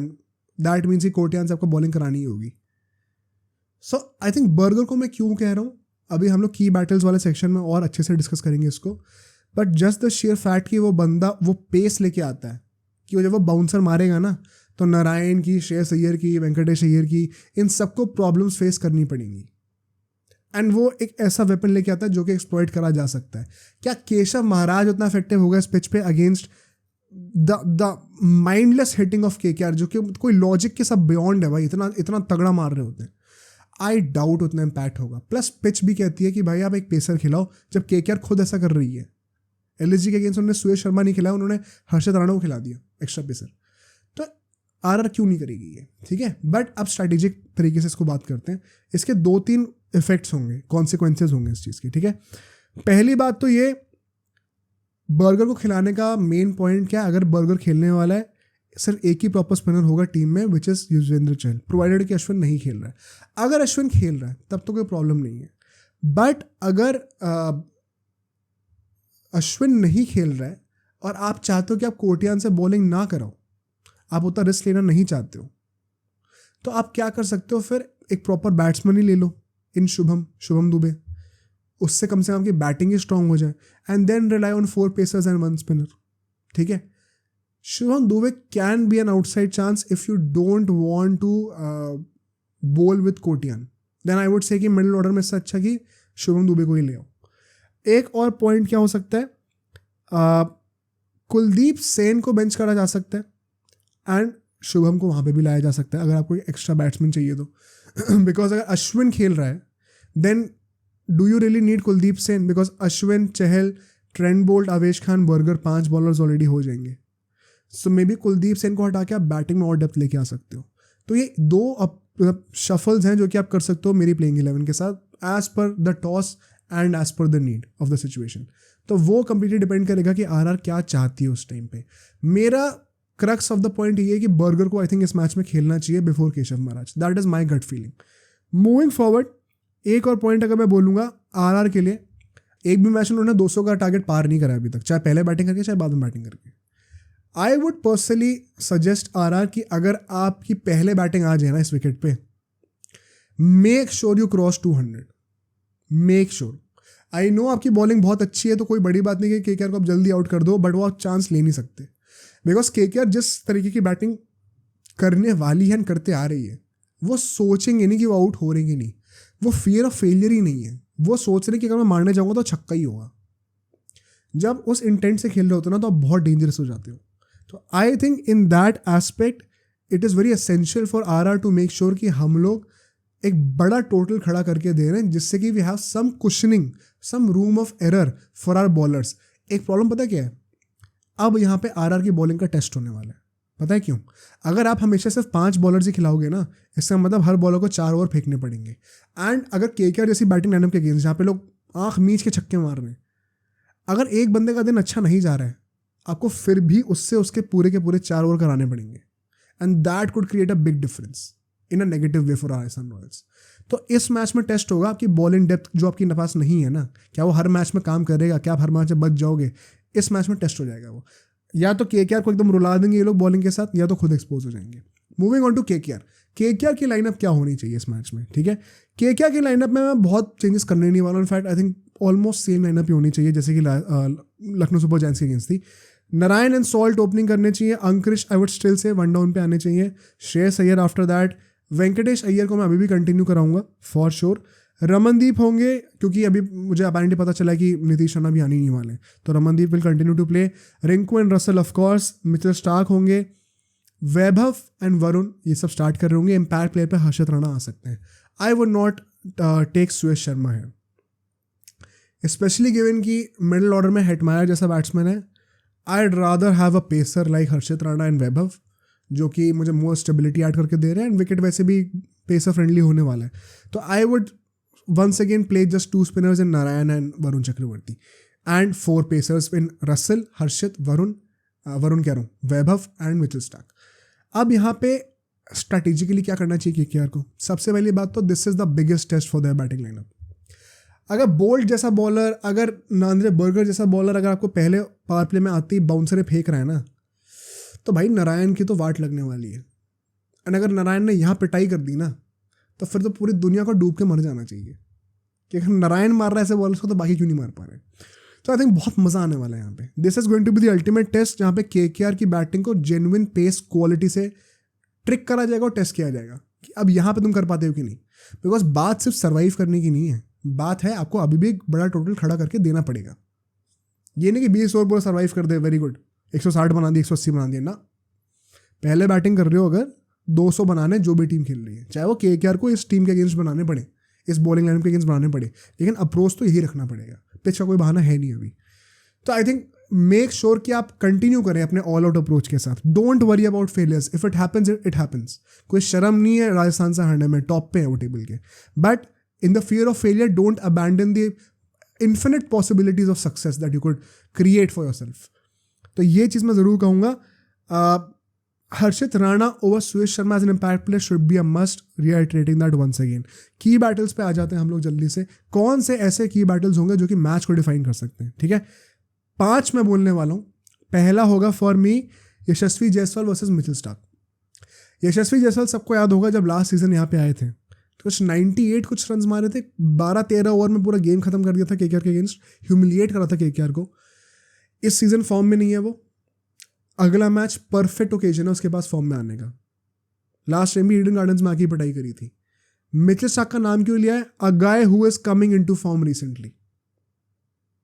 बहुत अच्छा चांस है स्टार्क के पास to continue, because Yashasvi Jaiswal could be an easy target, ऊट पटांग शॉट खेलेगा वो। बट अगर जायसवाल टिक गया तो फिर स्टार्क की रेल बना देगा वो, ये बात भी लिख के ले लो। और स्टार्क ने जल्दी आउट कर दिया तो सारा प्रेशर आएगा बटलर के ऊपर इन द पावर प्ले। तो जो इस बैटल को ले गया ना, पावर प्ले डोमिनेट करने का चांस है उसके पास। नेक्स्ट बैटल पे आते हैं। नेक्स्ट बैटल मेरे लिए क्या होने वाला है? Sunil Narayan the batsman versus Trent Boult. मेरे पास बहुत टेम्पटेशन थी कि मैं ट्रेंट बोल्ट के अगेंस्ट फिल सॉल्ट को पिच करूं या फिर नारायण को पिच करूं। आई am going with Sunil Narayan. I think Sunil Narayan का यहाँ पे एक बहुत ही अच्छा चांस है, या एक बहुत अच्छा चांस हमारा है देखने का कि सुनील नारायण शायद 0 पे आउट हो जाए या तो बहुत ही तगड़े रन बना दें। क्यों मैं ऐसा कह रहा हूँ? जिस टाइप के बॉलर्स हैं ना राजस्थान रॉयल्स के, बॉल बैट पे आएगी बड़े तेज और अच्छे से आएगी, पेस में कोई प्रॉब्लम नहीं होने वाली, ये बॉल फंस के आ रही है ना, बॉल बैट पे बड़े अच्छे से आएगी। और एक बार शॉट लगने शुरू हो गए ना करारे, तो नारायण रुकेगा नहीं। पर ये वही बॉलर है जो अपने पहले ओवर में विकेट लेके दिखाते हैं, specially Trent Boult. And Narayan से इजी टारगेट कोई भी नहीं है। तो इस पूरे फेज में जो डोमिनेट कर गया एक दूसरे को, अगर नारायण टिक गया, ये पूरा पावर प्ले टिक गया, तो केकेआर वहीं पे गेम खत्म कर देगी पावर प्ले के अंदर ही। There is no chance, especially अगर चेज कर रहे हैं तो they are not going to leave it for the middle overs. I would be genuinely disappointed अगर केकेआर नारायण के टिकने के बाद भी पावर प्ले डोमिनेट ना करते हुए। अभी तक एक बार भी ऐसा इस सीजन में हुआ ही नहीं है। And I see no reason why this will happen in this game. अगर नारायण टिकेगा तो चाहे कोई भी बॉलिंग लाइनअप हो वो पिटेगी ही पिटेगी। तो onus is on Trent Boult to make sure that he gets Narine out and then creates more pressure on Angkrish and Phil Salt. ये देखने में बड़ा मजा आएगा कौन जीतता है यहाँ पे। Next battle is going to be Andre Russell versus Yuzvendra Chahal. मैं क्यों कह रहा हूँ ये? क्योंकि रसल तो बहुत नीचे बैटिंग करने के लिए आ रहा है, चांस मिल नहीं रहा। चहल को जिस तरीके से यूज़ करा आरआर ने, उसको डेथ ओवर्स में ही बॉलिंग कराई जा रही है। एंड रसल जब आएगा डेथ ओवर्स में ही आएगा। एंड अगर एक स्पिनर डेथ ओवर्स में डाल रहा है अगेंस्ट रसल, रसल के पास बहुत अच्छा चांस है आते ही 15-20 रन मारना ओवर में। एंड मैं क्यों कह रहा हूँ कि चहल डालेगा ही डालेगा? बिकॉज वंस अगेन डेप्थ की प्रॉब्लम है राजस्थान के पास। उनके पास 5 ही बॉलर है तो सबसे बॉलिंग करानी पड़ेगी ही करेगी। तो एट सम स्टेज चहल को अपने 4 ओवर खत्म करने ही पड़ेंगे। He will not have a choice and inevitably Russell को फेस करना ही पड़ेगा अगर केकेआर के विकेट्स गिरते हैं तो। अगर रसल आता है he should make sure that he dominates Yuzvendra Chahal, वरना चहल बहुत स्मार्ट है। जैसे गिल को आउट किया था सबको याद है, कोई बड़ी बात नहीं, रसल को आउट कर दे। Next battle is going to be Riyan Parag versus Sunil Narine. Riyan Parag a guy who has had a template जहाँ पे वो मिडिल ओवर्स में आके अपना टाइम लेते हैं फिर वहाँ से डोमिनेट करना शुरू करते हैं। अगर मिडिल ओवर्स में सुनील नारायण ने जैसे एलएसजी के अगेंस्ट बॉलिंग करी थी वैसी कर दी ना, तो फिर सारा का सारा प्रेशर हेटमायर और ध्रुव जुरेल के ऊपर आने वाला है, बिकॉज उनके बाद कोई बैट्समैन है नहीं। वंस अगेन आरआर की लैक ऑफ डेप्थ को हमें एक्सप्लॉइट करना है, चाहे बैटिंग की बात हो चाहे बॉलिंग की बात हो। Narine in the middle overs could play a crucial role in making sure कि the informed guys of Rajasthan Royals get out very quickly. Last battle is going to be Shreyas Iyer versus Nandre Bugger if he's playing. Because Nandre बगर एक वो बंदा है जो कि left arm pacer है, वो रेल लगाएगा भाई अच्छे से। अभी एलएसजी वाले मैच में भाई जो बंदा आ रहा था, जो बॉलिंग करने के लिए आ रहा था, हर कोई श्रेयस अय्यर को बाउंसर फेंक रहा है रिप केज के पास, कोई इज्जत ही नहीं है। आई see no reason why Nandre बगर would not do that. Recently south Africa वाली सीरीज में भी था वो, he would have learned a thing or two about Shreyas Iyer. I'm very excited to see अगर नांद्रे बगर आता है and Shreyas Iyer को बॉलिंग करता है तो whoever dominates will win the mid over phase. Last segment which is the predictions. मुश्किल है प्रेडिक्ट करना है बिकॉज राजस्थान रॉयल्स टॉप पे है टेबल के, 6 में से 5 मैचेस जीतते हुए आई है, बट पिछले 2 मैचेस में से 1 मैच वो हारी है एंड 1 मैच एक बहुत ही मीडियोकर पंजाब के अगेंस्ट ऑलमोस्ट हार गई थी। तो recent form coming into this game has not been good for Rajasthan. On the other hand, जहाँ हमें लग रहा था कि KKR चेन्नई से एक मैच हारने के बाद कहीं फिसल ना जाए, they have once again come back in complete fashion against LSG and I think LSG को हराना एक बहुत बड़ा psychological level पे भी एक बहुत बड़ी achievement थी। जिस तरीके से रहा है वो भी बहुत बड़ी बात है। तो I think KKR is in a great phase right now. Plus they are playing at home. which is why I think despite Rajasthan being the table toppers right now and possibly having better names on paper, I think edge तो KKR के पास ही है. And so I feel शायद KKR game ले जाएगी. But as I always say, don't be surprised अगर Rajasthan Royals ऐसे गिल्ली उड़ा दे भाई सारे बैट्समैन की KKR की एंड गुच्छों में विकेट्स ले ले एंड बड़ी इजीली गेम जीत जाए. Still, I think on recent form, logic based, home advantage, हर चीज़ के चलते हुए KKR के पास थोड़ा एडवांटेज तो रहेगा. On that note I am going to move on to football now. जल्दी से बातें करेंगे about the UCL and more particularly my team Barcelona versus PSG second leg. This game I think it is one of the most important games in the last half a decade for Barcelona, hands down. 5 साल पहले last time हमने semifinals खेला था against Liverpool 2019 में. आधा decade तो हो ही गया. आई डोंट थिंक उसके बाद से इतना इंपॉर्टेंट गेम कोई आया है. This is purely because I think UCL का सेमीफाइनल्स माना it has been the most desperate achievement that we have wanted to conquer. I know La Liga भी जीतने में, but UCL semis with the shot of facing Atletico so that we can go to finals, it does not get bigger than this. This is possibly one of the biggest games of not just this season but of the last half decade. That's how this big is going to be. This big a game this is going to be. Similarly for PSG, because this is their last chance of having a shot at a UCL trophy with Mbappe. इसके बाद कोई superstars नहीं होने वाले हैं कुछ time के लिए. आई डोंट नो टीम कितना अच्छा करेगी. ये चांस गोल्डन चांस है भाई. एंड इसीलिए दोनों टीम के लिए ना बहुत हाई स्टेक्स हैं. बारसा के पास एडवांटेज है 1 गोल का, प्लस घर पे खेलने वाले हैं. I would start by saying as a Barca fan, मैंने लास्ट टाइम भी कहा था ये, I would be genuinely disappointed अगर बारसा सेमीफाइनल्स में नहीं आती. अब I know this sounds very arrogant कि भाई अभी तक तो ये था कि बारसा भाई बस 2-1 हार जाए, PSG से ज़्यादा ना हारे भाई, 2-1 तक भी कर लें तो खुश रहेंगे हम लोग. From that to beating them at home and now expecting कि हम लोग PSG को ना ही सिर्फ हराएं सेमीफाइनल्स में बट फिर एटलेटिको को भी हराएं सेमीफाइनल्स में, बिकॉज चावी आज तक ऐसा मैनेजर कभी एटलेटिको से हारा ही नहीं है. And so basically what I am implying at is that हमें ना ही सिर्फ ये मैच जीतना चाहिए बट हमें UCL के फाइनल में जाना चाहिए. That is how great our performance was against PSG. Not saying कि ये होगा बट ये एक्सपेक्टेशन होनी फेयर है फैंस के लिए, मैं ये कहना चाहता हूँ. अगर मैं प्रीव्यू की बात करूँ, ठीक है, बहुत ज़्यादा पॉइंट्स में डिस्कस नहीं करना चाहता हूँ बिकॉज आई थिंक काफ़ी कुछ will be similar to what we had last time in the first leg. जल्दी से हेड टू हेड रिकॉर्ड बता दूँ. अब PSG को हमने ओवरकम कर लिया है. फर्स्ट लेग से पहले जो है UCL में when going against each other Barça ने 4 बार मैचेस जीते थे PSG के अगेंस्ट, PSG ने 4 बार मैचेस जीते थे, 4 ड्रॉ हुए थे. बारसा नाउ हैज़ 5 गेम्स, तो बारसा के पास एडवांटेज आ चुकी है. लुइस एनरिके फाइनली एक मैच अपना हार गए, वरना वो दूसरे मैनेजर बन जाते in the history of PSG जो कि अपने पहले 3 UCL नॉकआउट मैचेस जीत जाते. वो नहीं हो पाया, वो अल्टीमेटली हार गए अपना मैच. क्या ये मैच जीतेंगे, डिस्कस करते हैं. स्टार्टिंग विद द प्लेइंग 11, ठीक है. ये बहुत ही इंटरेस्टिंग सेगमेंट होने वाला है. मैं सबके कमेंट्स चाहता हूँ, सब अपनी प्लेइंग 11 शेयर करना. आई एम श्योर काफ़ी लोग डिसएग्री करेंगे, काफ़ी लोगों के अलग अलग ओपिनियंस होंगे, सबको लेंगे, ठीक है. मैं जो कहने वाला हूँ, Ter Stegen will be starting of course. Kounde या राहो कुबारसी जो हमारे बैक 3 थे इनको छू ही मत, बढ़िया एकदम, कोई प्रॉब्लम नहीं है. उसके आगे जो डबल पिवट हमारा होगा इन अ 3-2-4-1, डियोंग होगा. साथ में गुंडोगान को स्टार्ट करना पड़ेगा क्योंकि क्रिस्टेंसन को येलो कार्ड मिल रखा है तो वो सस्पेंडेड है. आइडियली क्रिस्टेंसन को यहाँ पे होना चाहिए था इन माय ओपिनियन, बट गुंडोगान खेल रहा है, कोई प्रॉब्लम नहीं है. रोमेयो को मैं स्टार्ट नहीं कराना चाहता. उसके आगे जो 2 अटैकिंग मिडफील्डर्स होंगे वो कौन होने चाहिए, सबसे बड़ा क्वेश्चन तो ये है. Because I am going to stick with Cancelo on the left wing, Yamal at the right wing and Lewandowski up top. इन तीनों को मैं चेंज नहीं करना चाहता. बीच में लेवेंडोस्की के पीछे जो 2 प्लेयर्स होने वाले हैं होल के अंदर, वो कौन होंगे. I think Raphinha will definitely start, वो तो कोई क्वेश्चन है ही नहीं. Second guy, in my opinion, should be Pedri. If he's fit, I think he should be starting over Fermin Lopez. क्यों, अभी उसके ऊपर रीज़न पे आएंगे.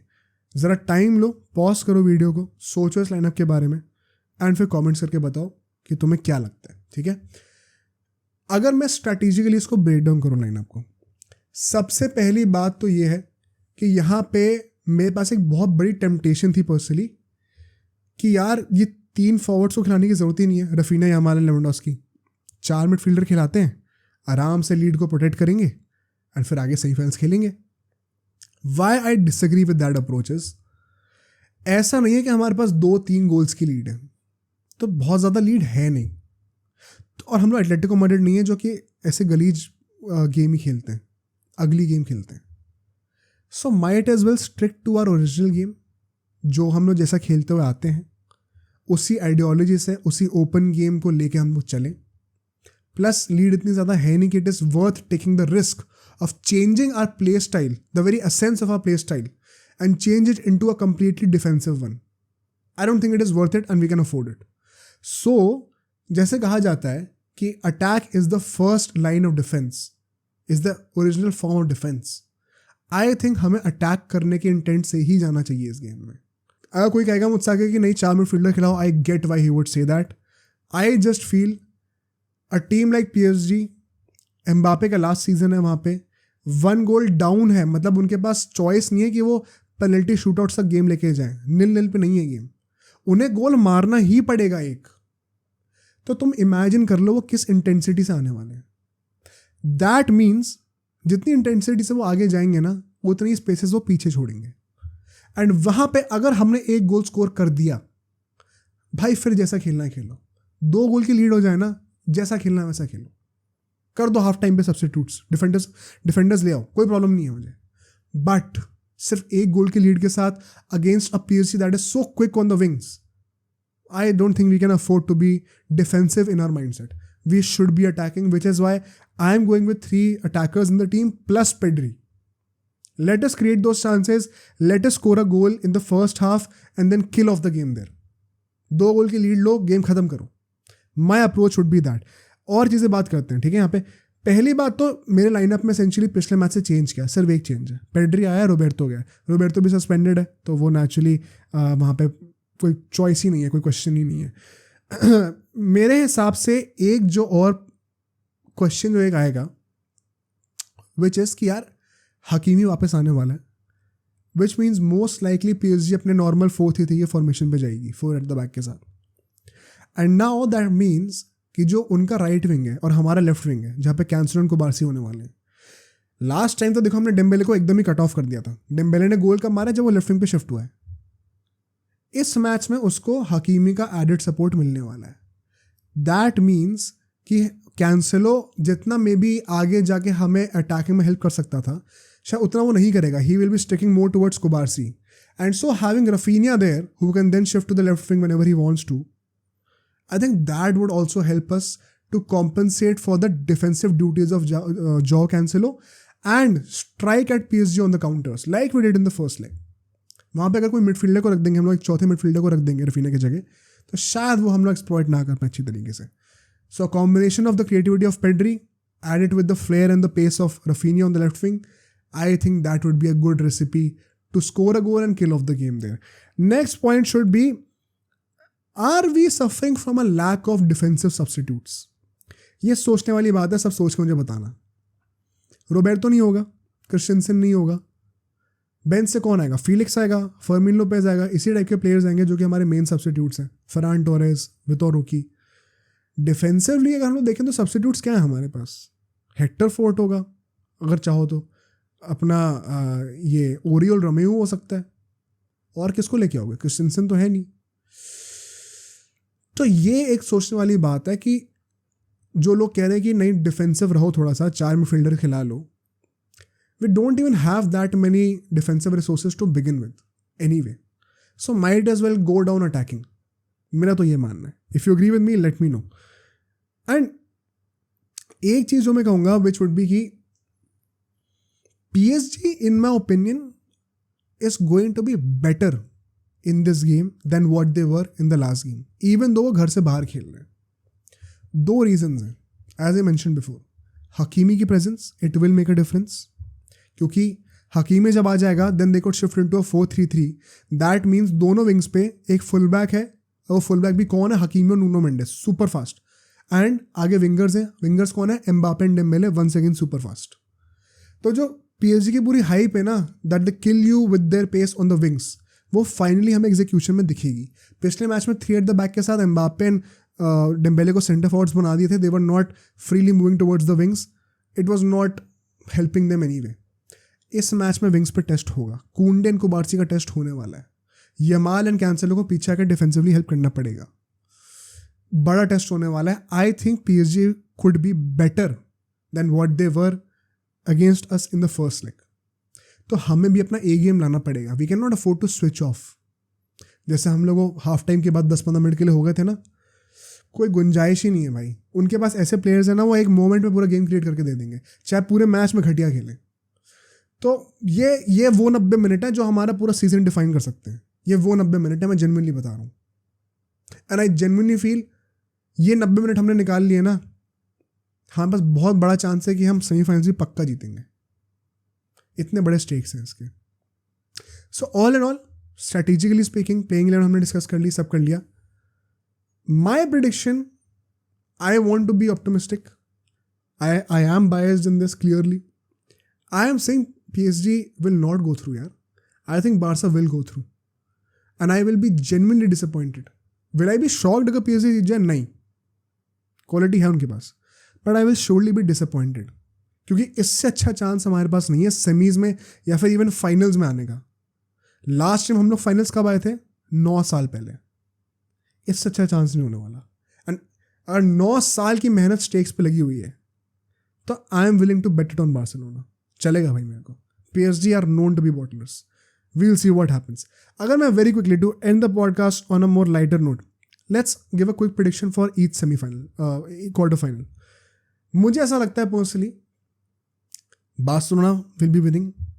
Atletico Madrid somehow निकाल लेगी. 1 गोल की लीड ही है, I know, and Dortmund के घर पे मैच होने वाला है. But if there is one team that is known to protect 1 goal leads, it is Atletico Madrid. अगर Dortmund आती है, I would be genuinely surprised. But for sure I will be very happy. अगर मेरा semifinal Atletico की जगह Dortmund से होने वाला है तो मैं बड़ा खुश होऊंगा भाई. इसलिए मैं सपोर्ट तो डॉर्टमुंड को करने वाला हूँ. बट मुझे लगता है कि एटलेटिको मैड्रिड जीतेगी एंड हमें एटलेटिको और बार्सा का सेमीफाइनल देखने को मिलेगा. As far as the other 2 semifinals are concern, I know people are still backing Arsenal. मैंने पहले मैच के लिए भी कहा था I don't see Arsenal going through. मैं अभी भी कहने वाला हूँ, अगर आप घर पे 100% फैन अटेंडेंस के साथ, बायर्न का एक भी फैन नहीं था, आप घर पे ड्रॉ कर रहे हो मैच को अगेंस्ट दिस बायर्न म्यूनिख, जो कि अब वो टाइटल भी नहीं जीते लीग का, तुम उनके घर पे जाकर उनको कैसे हराओगे यार. एंड बायर्न यार eight the end of the day कितनी बेकार हो, है तो बायर्न ही है. तो वो बायर्न ना, खून में तो वो है ना मेंटालिटी यार. I am banking Bayern. I will genuinely be surprise अगर आर्सेनल जीत गई तो. आई नो लोग कह रहे हैं कि आर्सेनल को जीतना चाहिए, पता नहीं क्यों मुझे लगता है अगर आर्सेनल जीती तो मैं जेन्युइनली सरप्राइज होऊंगा. मैं इतना एक्सपेक्ट करता हूँ बायर्न से. Maybe that is the Barca fan in me जो कि पिट के थक चुका है. बट आई जेन्युइनली फील कि बायर्न को लेके जाना चाहिए ये वाला. The last fixture, Real Madrid versus City at the Etihad. 3-3 पे स्कोर है अभी. इट विल बी ग्राउंड 0-0 से शुरू होगा मैच. कोई पास्ट मैच का कोई लीड, कोई कैरी ओवर नहीं होने वाला है. क्योंकि ये मैच एटिहाड पे है, आई am saying city is going through. I know Real Madrid is known to make comebacks regardless of the venues, regardless of the teams. If there is one team that can turn around from any point in the game, in the UCL, it is Real Madrid. और कोई भी नहीं है वो. And कोई बड़ी बात नहीं है कि 2-0 की ट्रेल पे हैं ये लोग और 90+5 मिनट पे आके 2 गोल मार दिए एंड फिर एक्स्ट्रा टाइम पे मैच जीत गए. कोई बड़ी बात नहीं है, रियल ही कर सकती है. रियल के लिए बहुत ईजी बात है ये. बट आई थिंक जितना भी क्रिटिसाइज कर रहा है गॉर्डियोला का, कुछ भी कह लो, the reality of the matter is ये लोग अभी भी ट्रेबल जीत सकते हैं. प्रीमियर लीग पे फिर से टॉप पे, ठीक है. FA कप में जीत सकते हैं आराम से. UCL में अगर रियल को हराते हैं, आई थिंक बायर्न या फिर आर्सेनल को तो हराएंगे ही हराएंगे. And so I think we have a chance of a Barca versus City final.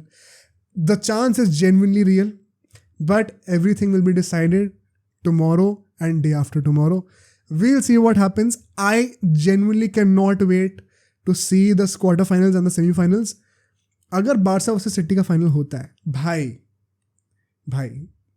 Pep Guardiola versus चावी, who would have thought एक ऐसा भी दिन आएगा. On that hopeful, optimistic, crazy note, let's end today's podcast. I hope you all enjoyed it. अगर आपको पसंद आया है पॉडकास्ट, प्लीज़ इस वीडियो को लाइक करिए, इस चैनल को सब्सक्राइब कर दीजिए। हमारे 2 और चैनल्स हैं, एक हमारा ब्रो स्पोर्ट्स क्लिप्स के नाम से चैनल है, जहाँ पे हम लोग इसी पूरे पॉडकास्ट की छोटी छोटी क्लिप्स बना के उस चैनल पे पोस्ट करते हैं for bite size content. And एक हमारा ब्रो स्पोर्ट्स लाइव के नाम से एक चैनल है, हमारा तीसरा चैनल, जहाँ पे हम लोग रेगुलरली लाइव स्ट्रीम्स करते हैं। So we will be doing a live stream of the UCL as well, and IPL की भी लाइव स्ट्रीम हम लोग कर ही रहे होते हैं, तो you can talk to us live there. And on that note, जो आपको अगला पॉडकास्ट इस चैनल से ज़रूर देखना चाहिए वो आपको यहाँ पे दिख जाएगा, इसको भी देखिए, वहाँ पे भी कमेंट करके बताइए कि आपको वो पॉडकास्ट कैसा लगा।